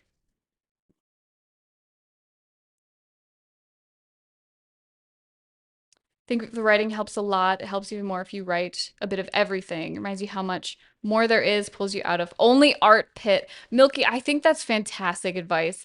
I and I think not only like getting stuck in it, but um I think it helps to just know that life exists outside of art. It's so easy, and I've also feel myself go through this at times. It's so easy to think that there's nothing else but the art, and that can be a really uncomfortable place to be. It can be a very like tunnel vision place to be, and it's easy to like steal some of the joy in the work because it's like I am art. I'm only art. But like life is much more than art. And I also think the more well-rounded your life is, the more well-rounded your art becomes as well. Life contributes to the art.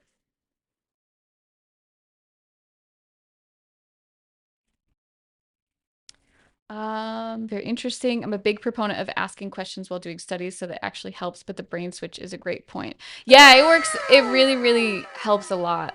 And I'm glad you brought that up, Casey, because I think a lot of people sometimes they don't know what to draw, but they want to draw. And I think that's a really great place to start. Oh, Milky, thank you for the tier 1 sub. I really appreciate your support on the channel. Thank you, thank you. Enjoy your emotes. Make sure you hop in the Discord. You get some goodies in there as well. And Milky, you can also type exclamation point demon and get yourself entered into the giveaway for the unpainted version of Deonora. There's also, I know I mentioned that Deonora is for sale fully colored, but you can also just buy her without the color and you can paint her yourself as well.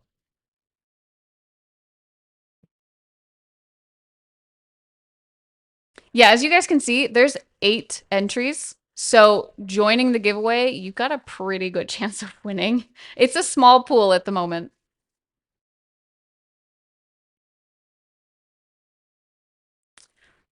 Sil, is it easier to work through an art piece while emotional or being grounded? Depending on people, it can change. Or there's a base thing for which one's easier to work through.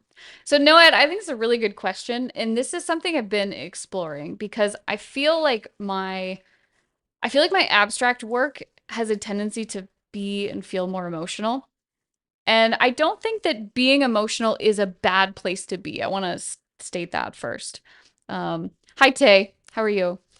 It's not a bad place to be. And I think you can make some really beautiful work when you're in the throes of emotion. But I think when the emotion starts to get in the way of you pursuing something that's meaningful to you. So if the emotion makes you want to make art, then by all means, make the art. But if the emotion has you second guessing whether or not you're an artist or whether you should show up or what it is you want to make, then I think that's where emotion can get in the way. And I think that asking those questions to get you out of your lizard brain is really helpful. MC, thank you for your Prime. I really appreciate it. Anyone in chat who has Amazon Prime, if you connect your Amazon account to your Twitch account, you can subscribe with Prime completely free. And it also supports the channel and gets rid of ads and you get emotes and stuff. I really appreciate that, MC. Thank you so much. I'm doing pretty good, Tay. Pretty good. Have to have the experiences to fill that creative bank account in order to produce engaging work. Also, not get bored and draw the same things over and over. Yeah, you gotta get outside, go touch grass, as everyone says these days. Because I think life really does fuel our creativity.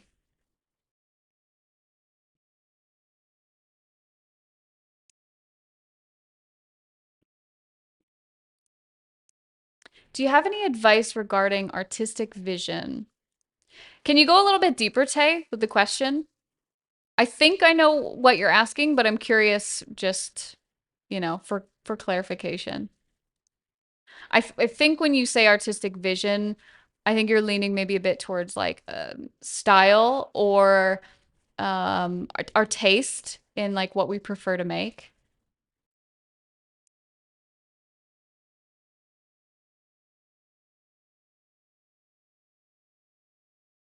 Also, Nexie made me tea and I completely forgot to drink it. Classic.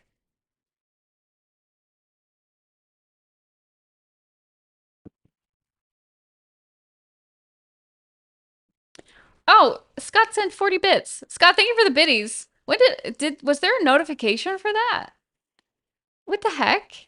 Thanks for the biddies, Scott. I appreciate it.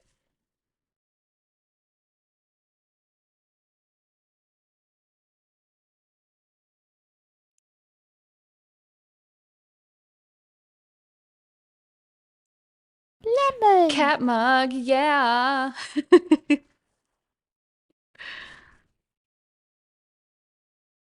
Also couldn't make it here yesterday. Did Sil talk about the paint she bought?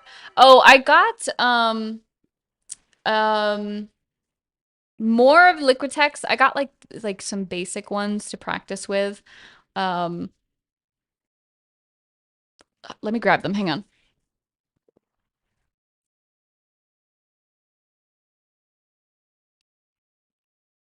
All right, so I got various colors. But this is the brand.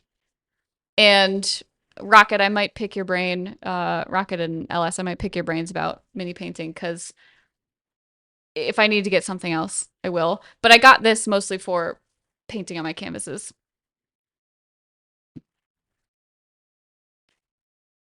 Okay, so I had a portfolio review not too long ago, and my artistic vision style got some negative feedback. It was not the technical skills, just the vision. I feel like I try to please collab partners a lot, and it confuses my own artistic vision, if that makes sense. Oh, okay, yes, this clarifies it big time.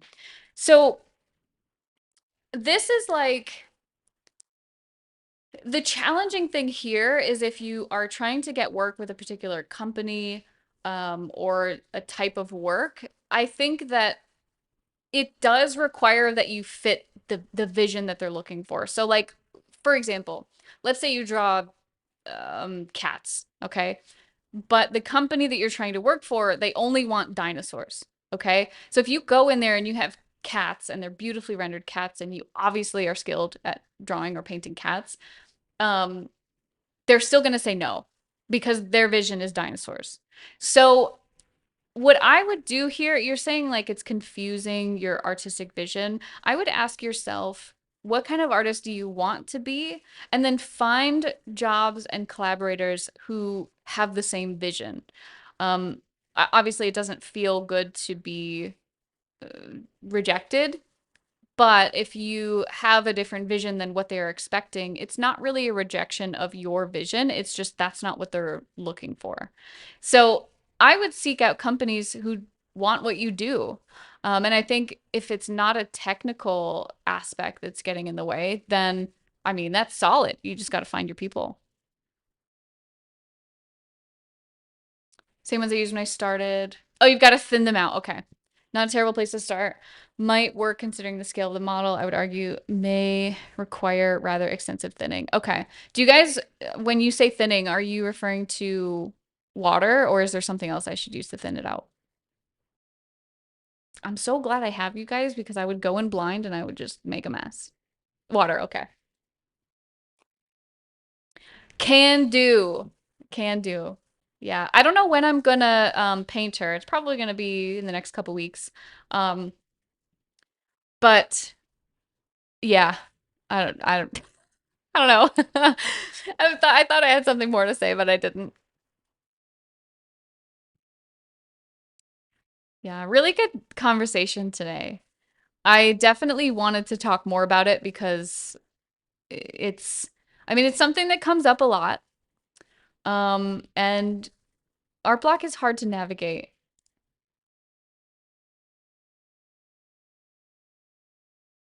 May need primer to need less coats. Okay. Is there a particular type of primer?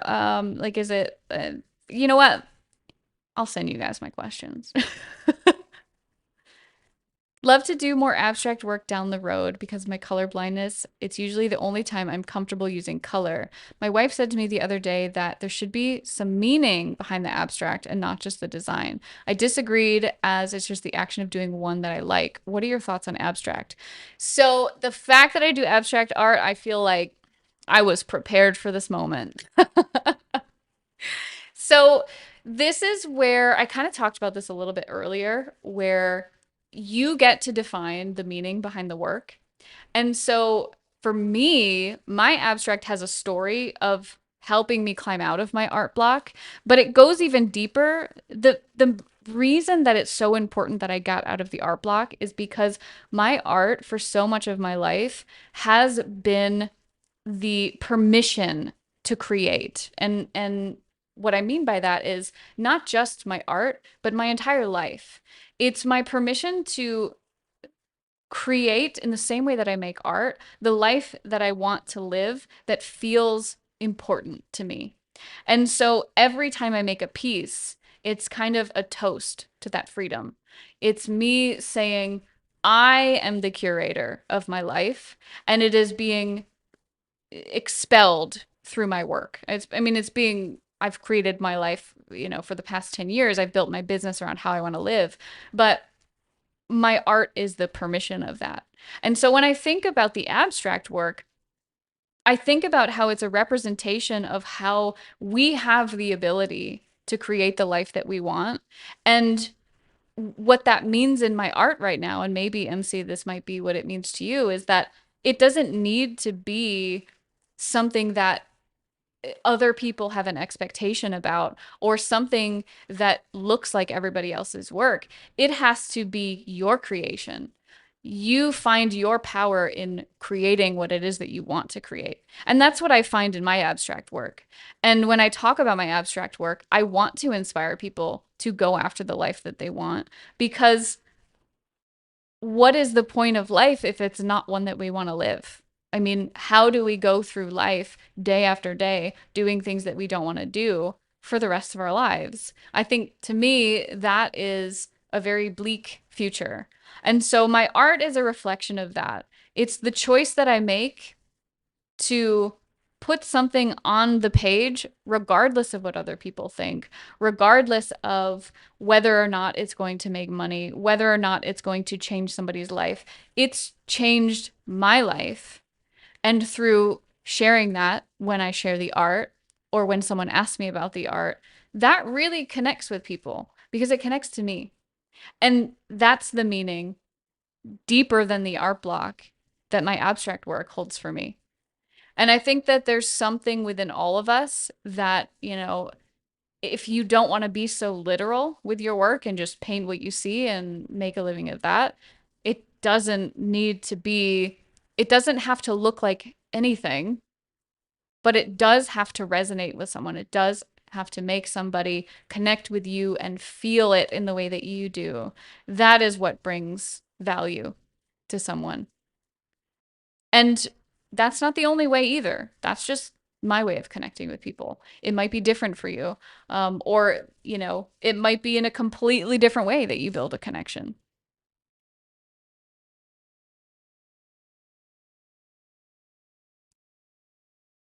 I find it kind of freeing as there are no rules in the creation. Just go with the flow. I agree with this too. And I think the abstract work, I mean, so much of my life for a very long time, some self-imposed, some societal, has been about following the rules. And I think what the abstract work really captures is that sense of I don't have to do that. And there is something very freeing and powerful about that message. It's, it can be whatever it is that you want.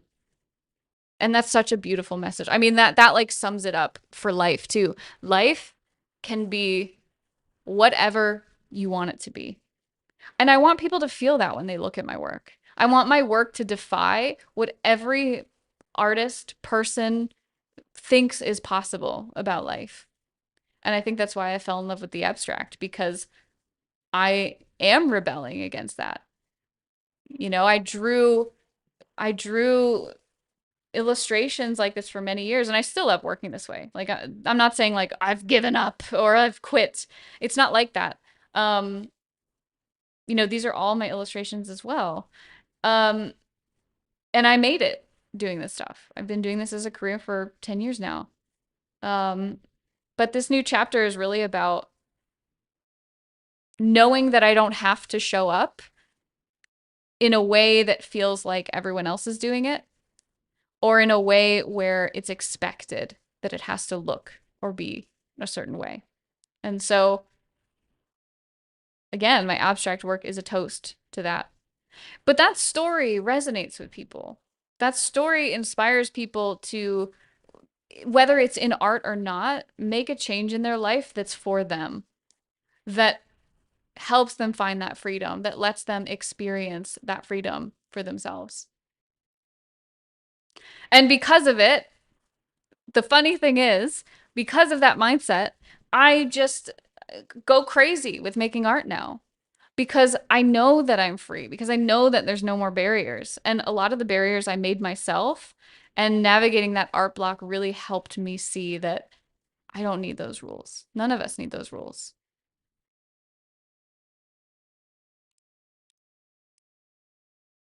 The thing about art is that someone has to like it. It makes it easier if that someone is you.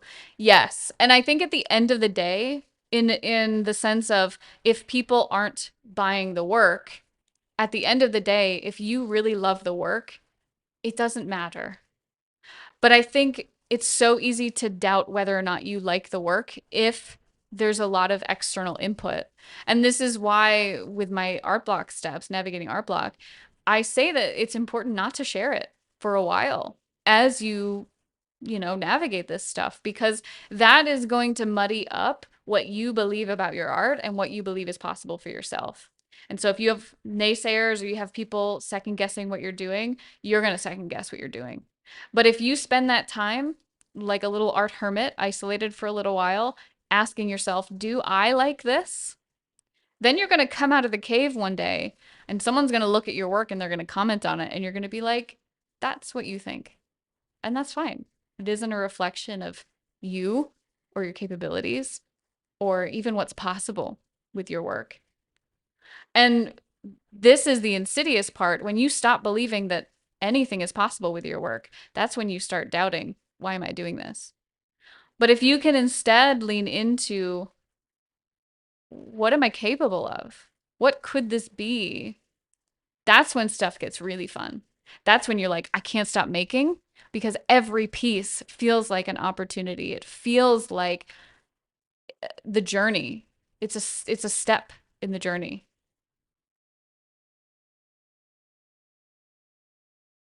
One of the ways I overcame art block was to take some of my very old drawings, 20 plus years or older, and just rework those sketches and not worrying about ruining anything. It was just about experimenting. That felt good. Yeah, I think experimentation is a really big part of navigating art block. Because I think, and maybe this is just my experience, but I do think a big part of that block is feeling stuck in a box. You feel like you can't step out of that, or you feel a bit trapped. So I love that. I think experimenting more is a big part of breaking free of that. Reject art shrimp, embrace art hermit crab. Oh God. Yeah. But, give it time, give yourself space, and go easy on yourself, you guys. Art block it will take a while to navigate, but I think the most important thing is giving the attention to whatever comes up when you work on these projects. And it doesn't, you don't have to follow my rules either, but just give attention to what comes up while you're working and what is that the negative feeling that's pushing you away from the art rather than a positive one that's pulling you in.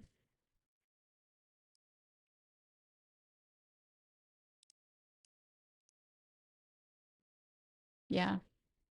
Fantastic conversation though, you guys. Really, really good. And if you have more questions about the art block stuff, I'm happy to talk about it. Always happy to talk about it. Always screaming about all this stuff on Twitter and on Blue Sky. Um, I just talk about this stuff a lot. So, on top of making all of my abstract art and my character illustrations and my figurines, um, yeah, I'm always talking about this stuff. So, happy to dig into it. On that note, I think I'm going to start a new abstract piece. I don't think this one's necessarily done, but I'm going to give it a little break.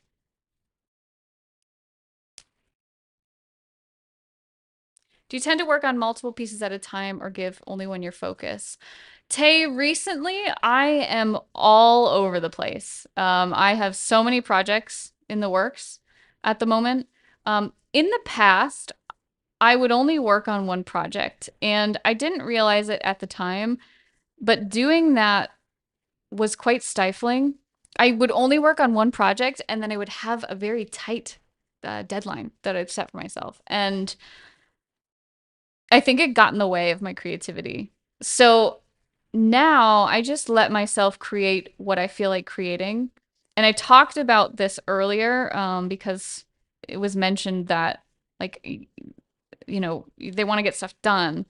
But I actually think that if you allow yourself to follow that inspiration, um, and do the thing that's really calling to you, you can then ride the wave of that inspiration into the bigger piece or like the main piece that you're trying to focus on. So recently, I have lots of projects. And I really like how that's felt. And how that's changed my journey. What's Blue Sky? It's like Twitter. Yeah, what Ava said. Basically Twitter, but different.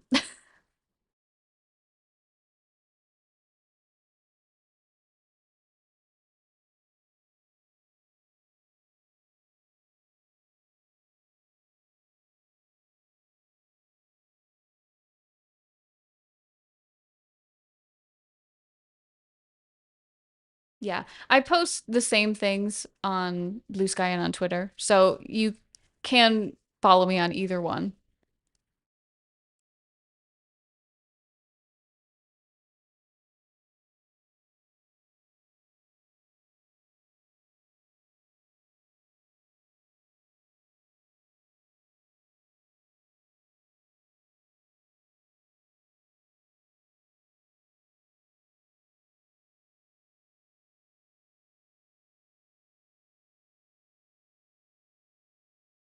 Hi, Ninja.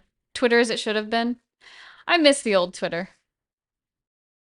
I miss what it was like to share art on the old Twitter and seeing posts from people I follow. I don't see that anymore. I have to go looking for the people I follow.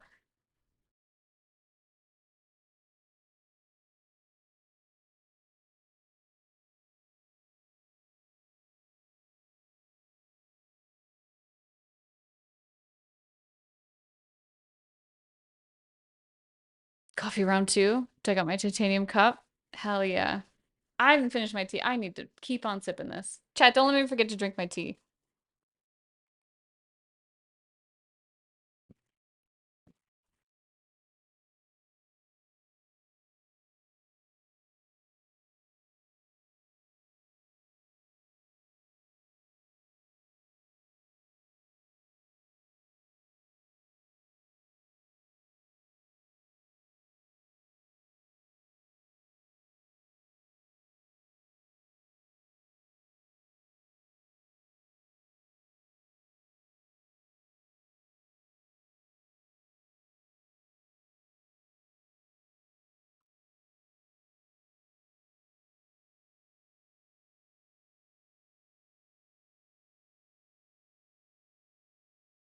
Best place to share your art these days.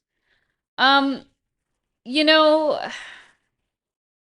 I think what's more important than finding the best place is finding the platform that you enjoy using the most, because it seems like for all social platforms, it's about consistent posting and engagement, like talking to your peers and connecting with people more than anything else.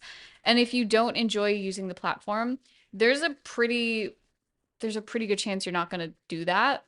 So I would just pick the platform that you enjoy the most and figure out the ins and outs of that platform. And then there's a much higher chance that you're going to show up in a way that is meaningful to, consistently sharing your work.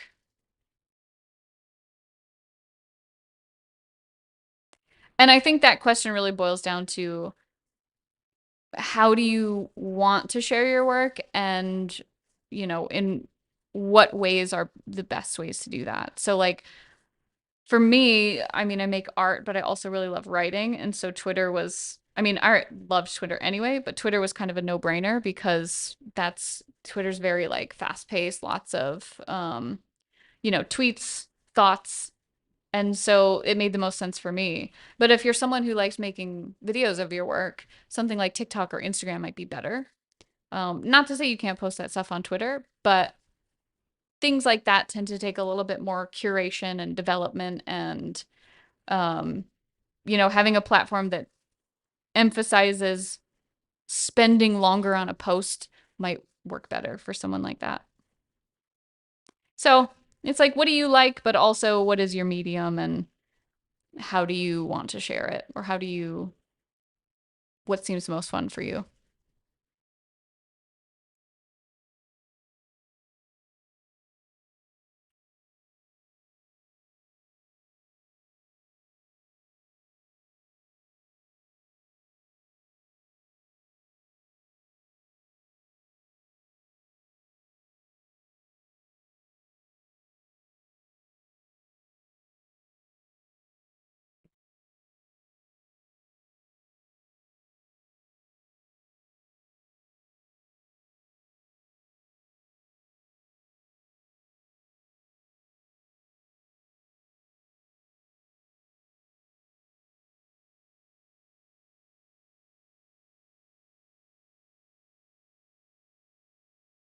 I do think, social media is kind of a big topic in terms of like what should artists do, what's the best practice, but I think if you are struggling with social media, make sure before you get into the thick of social media and really learning the depths of it that you feel you have a really strong process for creating your work and you're enjoying creating your work. Because I think if those two things aren't in alignment, it can be really hard to keep up with social media.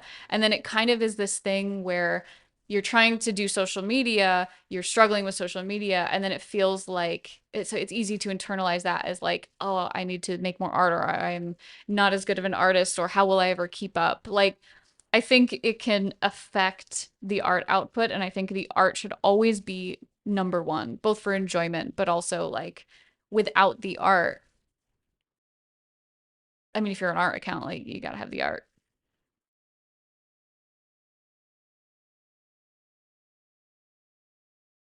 I just think social media can also really affect our creativity.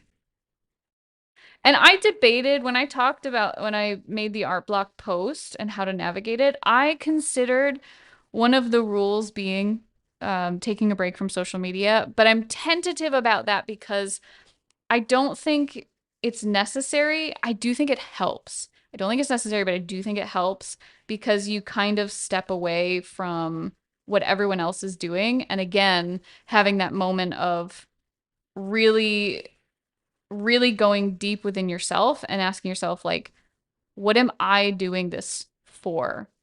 Instead of like looking outside of you for answers. Oh, thank you, Scott. I appreciate it. Thank you for the biddies, by the way. I saw you drop some biddies earlier, and I don't think I heard the notification, but I really appreciate it. Thank you.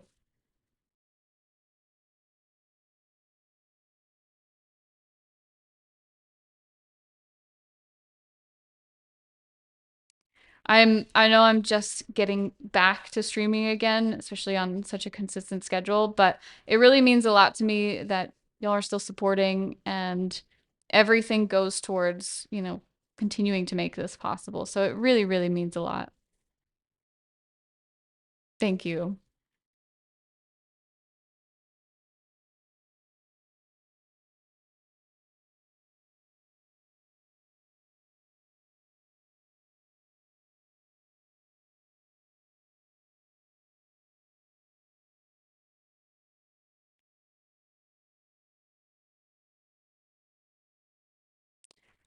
This is a weird one. What are you guys seeing in this one? There's it's still like very raw, but you guys see anything in it yet? As long as the gum keeps Lemon. coming. Yeah. Uh Aika Setsuna, thank you for the follow. I appreciate you. See your prints every day in my hallway. Glad to see you're still doing well. Oh, Scott, that warms my heart. Oh, every time I think about people having my work on their walls, I'm like, even now, like as many years I've been doing this, it's like even now, there's people that have work on my walls. Like I'm taking up wall space in someone's house. Oh, that's amazing. Thank you, Scott.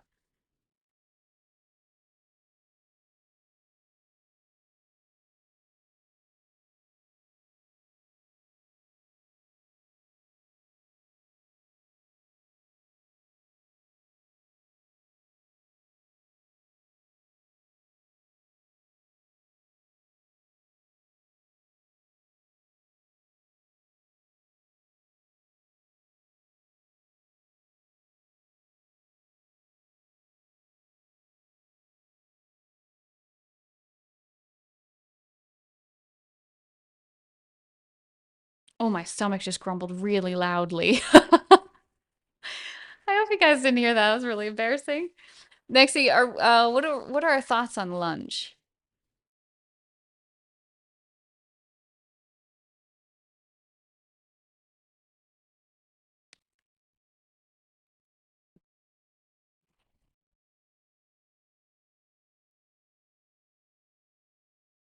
Top part reminds me of the Calla Lily.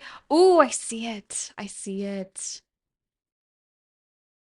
Daughter loves them too. She's 13 and is thinking of taking art in high school next year. I think they've inspired her. Oh my God, I love that.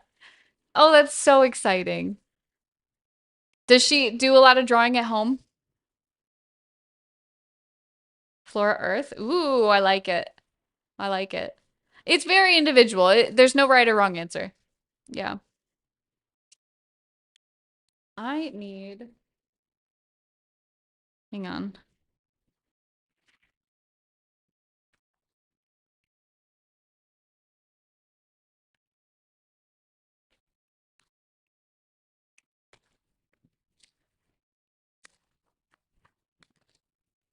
All right, that'll do. I need paper so I can avoid smearing.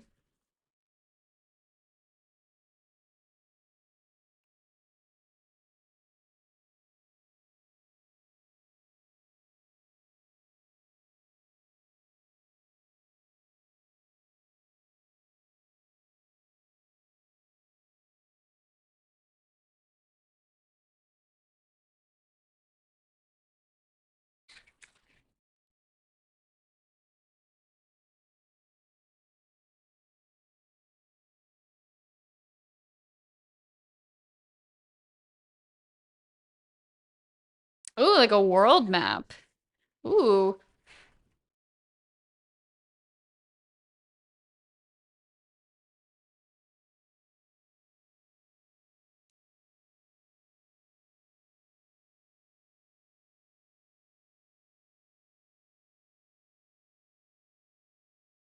If we're talking nerds and video games, hell yeah.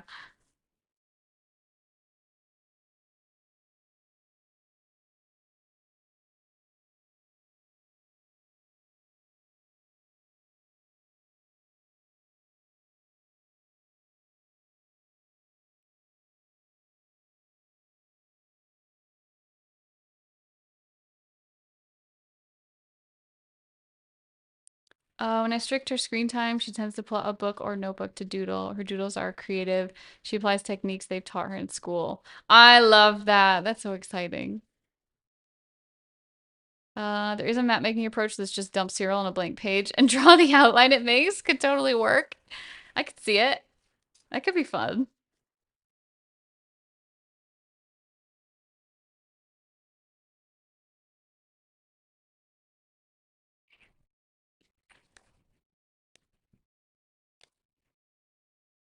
The other thing I see, and this is really out there and esoteric to many, but I see a Necron with part of its head blown off. I'm playing too much Rogue Trader. Well, you see what you see, I guess.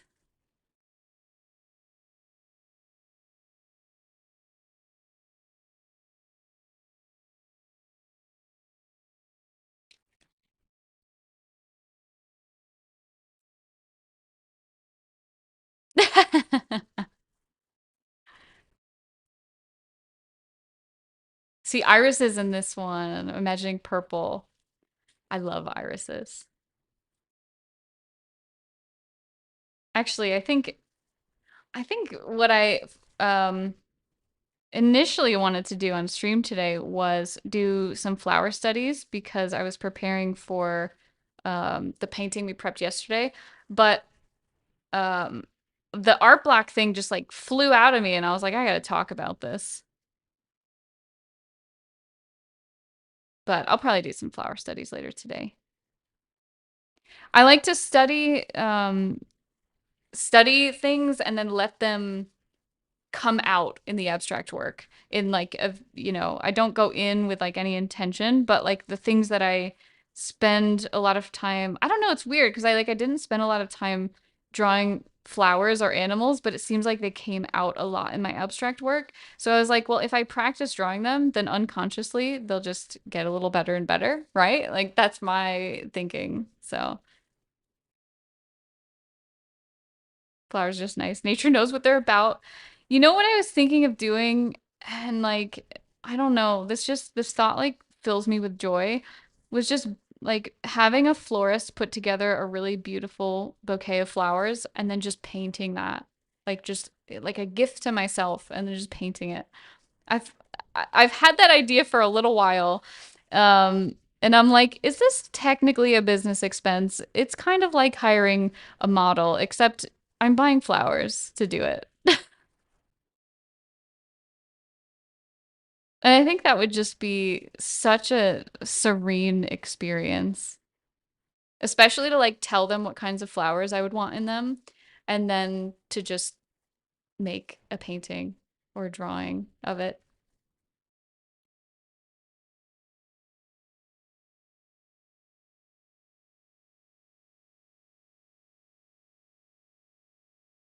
For me, the art block comes out and then I feel I need longer time blocks to draw paint, especially paint. Oh, so Rocket, you're feeling like if you don't have X amount of time, like, is it even worth it? As a person who had to do object drawing, that sounds awesome. I think it would be a ton of fun. And I really, over the past year or so, I've really developed this like appreciation for flowers in particular. Flowers and birds. They really speak to me recently. How about hire an art model that's just wearing flowers? Let's go.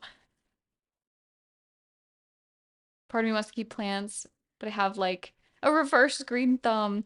LS, I think I kind of felt this way too, but I think it's even important if you're feeling the urge to do it, I would just try it anyway and just do your research on one specific plant and then like build up from there. I think um at least for me, like doing the garden this year, it got a little overwhelming trying to like keep track of all these new plants. But when I spent a little bit more time just kind of getting to know the one plant more, I felt much more confident taking care of it. And like, thank God for the internet, right? Like it has all the answers. But yeah, I would like buy one and then learn about it, and then buy another and then learn about it.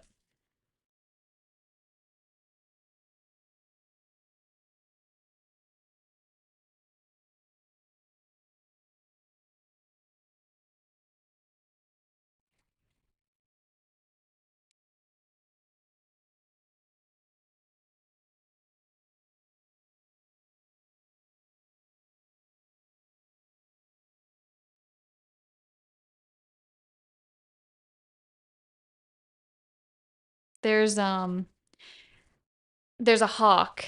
And I don't know. I'm assuming it's the same one because keep seeing it.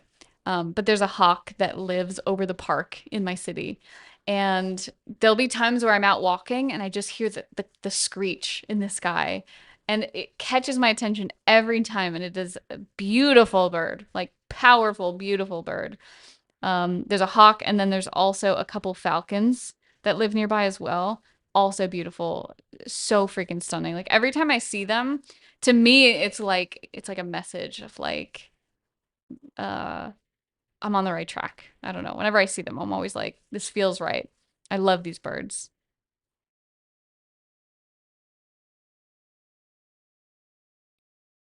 Siblings gotten really into birds as well. Whenever they visit, take the trails with binoculars and a guidebook. I gotta get me some binoculars, because I'm always looking for the birds. And like where I live, I have a really good view of like the sky over the city. And so I see birds all the time. I've had huge turkey vultures like circle by the window. I've seen the falcons out my windows.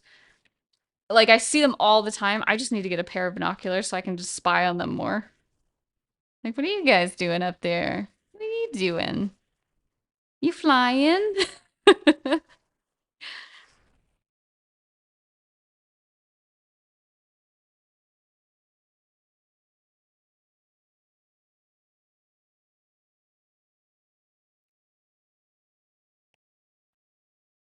Turkey vultures. They're stunning birds, like absolutely massive, intimidating, like strong. I love it. Love that. For me, it's all the common buzzard, favorite sound in nature. I don't know if I've identified the common buzzard, what they sound like.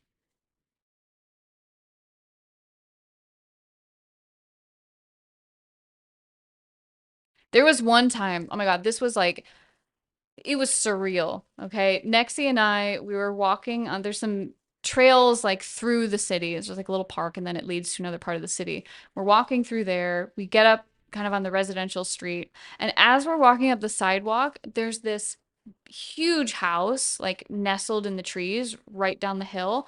And as we walk by, there's five turkey vultures. One of them is on the roof with his wings spread, like just absolutely terrifying. And the other ones are circling around. They must have like caught a rodent or like found something dead, like rodent or something, I don't know. Um and they're all just like hovering over it. The most intense scene, these huge, terrifying birds. Um, it was so surreal. I'd never seen anything like it.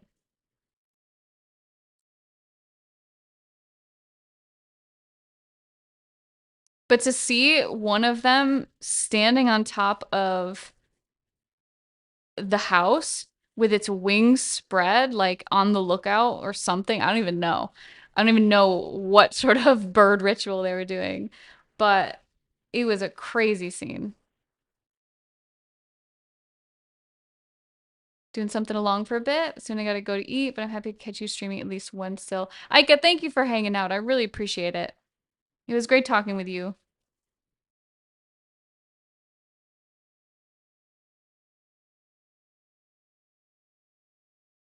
And if you ever want to come and hang out again, I tend to stream around, I used tend to start around 9 a.m. Eastern time, and go for a little while. I'm thinking about implementing a schedule, but I'm still not like 100% certain. I've been on the same time every single day. I just haven't announced a proper schedule yet.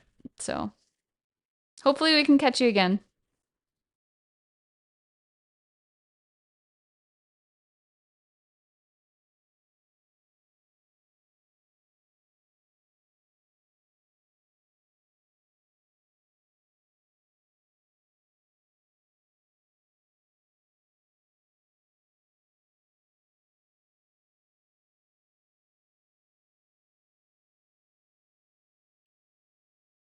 Yeah, no worries. I'm usually still on around this time as well, so.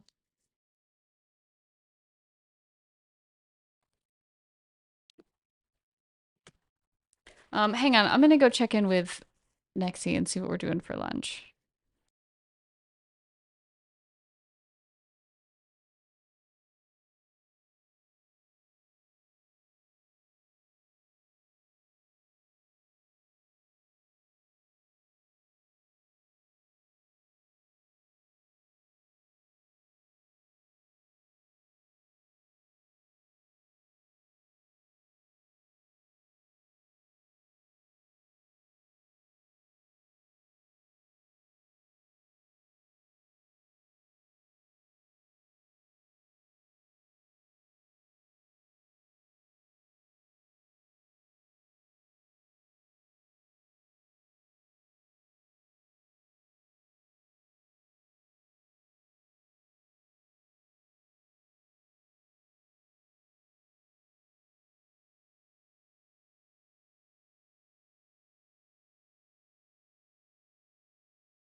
Okay, I'm back.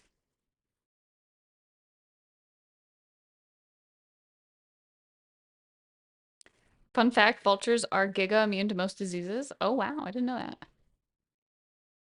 Yeah, I guess you'd kind of have to be if you eat dead things.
Donuts.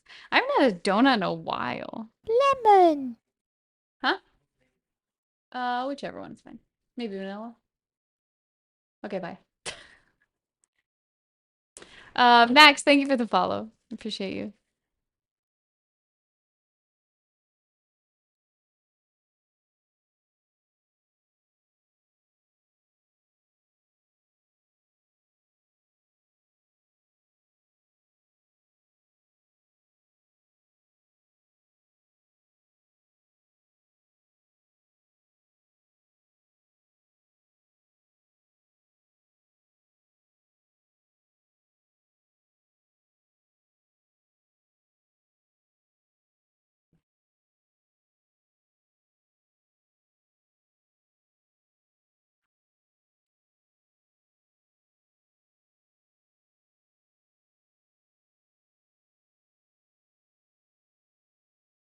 What are you guys working on?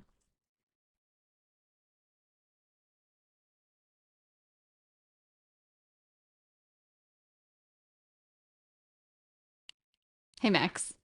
Thanks for coming in.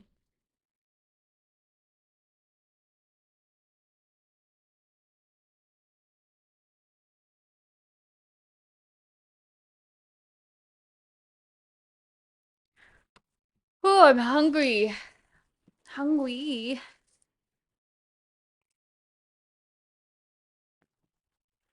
Trying to draw? What are you drawing? What are you working on?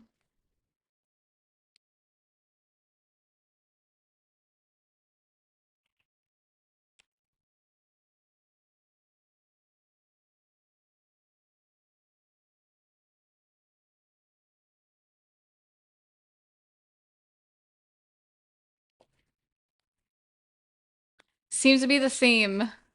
Drawing a model? Nice. Figure drawing. Love it. Oh, I had mentioned yesterday that I unintentionally started a 100 heads challenge. I'm on, what am I on? 67? 65. I'm on 65, and I realized I've been having an absolute blast with it that I'm probably gonna do another 100 heads challenge on stream with you guys. So I had mentioned yesterday about potentially starting on Friday, but I realized I'm going to be out of town on Friday. I'm going to see um um Hilma af Klint's expedition in or exhibit, not expedition, exhibit in the MoMA. So I'm gonna be out of town for the weekend. So I'll have to, we'll probably adjust. I don't think I'll be streaming over the weekend either. So I'll let you guys know the schedule. But when I get back, I would like to do a 100 head challenge with y'all. Yeah, I'm excited. Speaking of Avis, um, I'll message you. Yeah.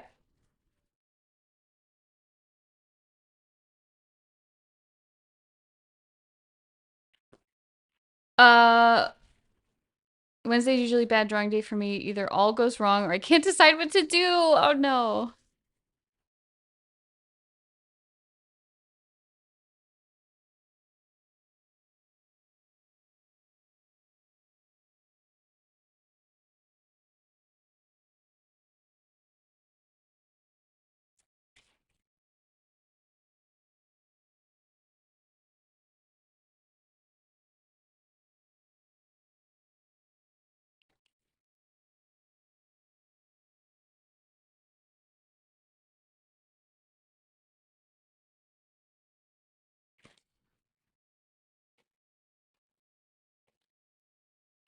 Food.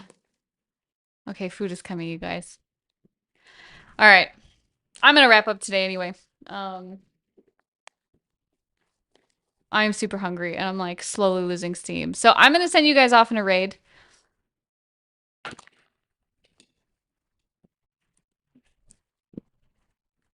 Let's see who is on. Primal reaction to the prospect of food. Yeah, I'm so hungry. I'm like literally so hungry. I think that's why I'm losing steam. But Yeah, I'm gonna send you guys. Let's see.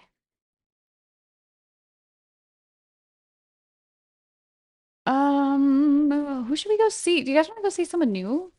Let's go see someone new. Ba ba ba ba.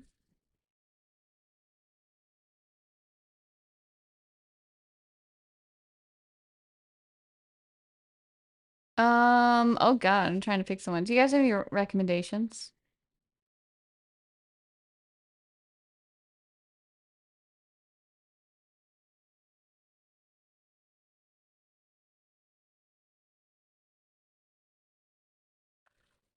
Oh, there's somebody drawing a character with some horns. Maybe we can go see them. They're a VTuber. Yeah, let's go see them. Why not?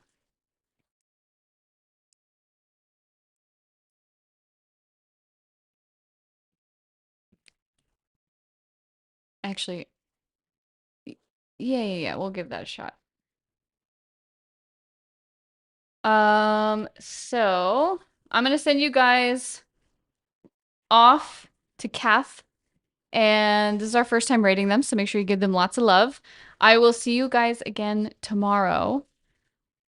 If you want some more goodies off stream, make sure you guys check out my socials. You can go to my website, find all my socials, silasay.com. But I post a lot about the stuff we talked about today on stream as well.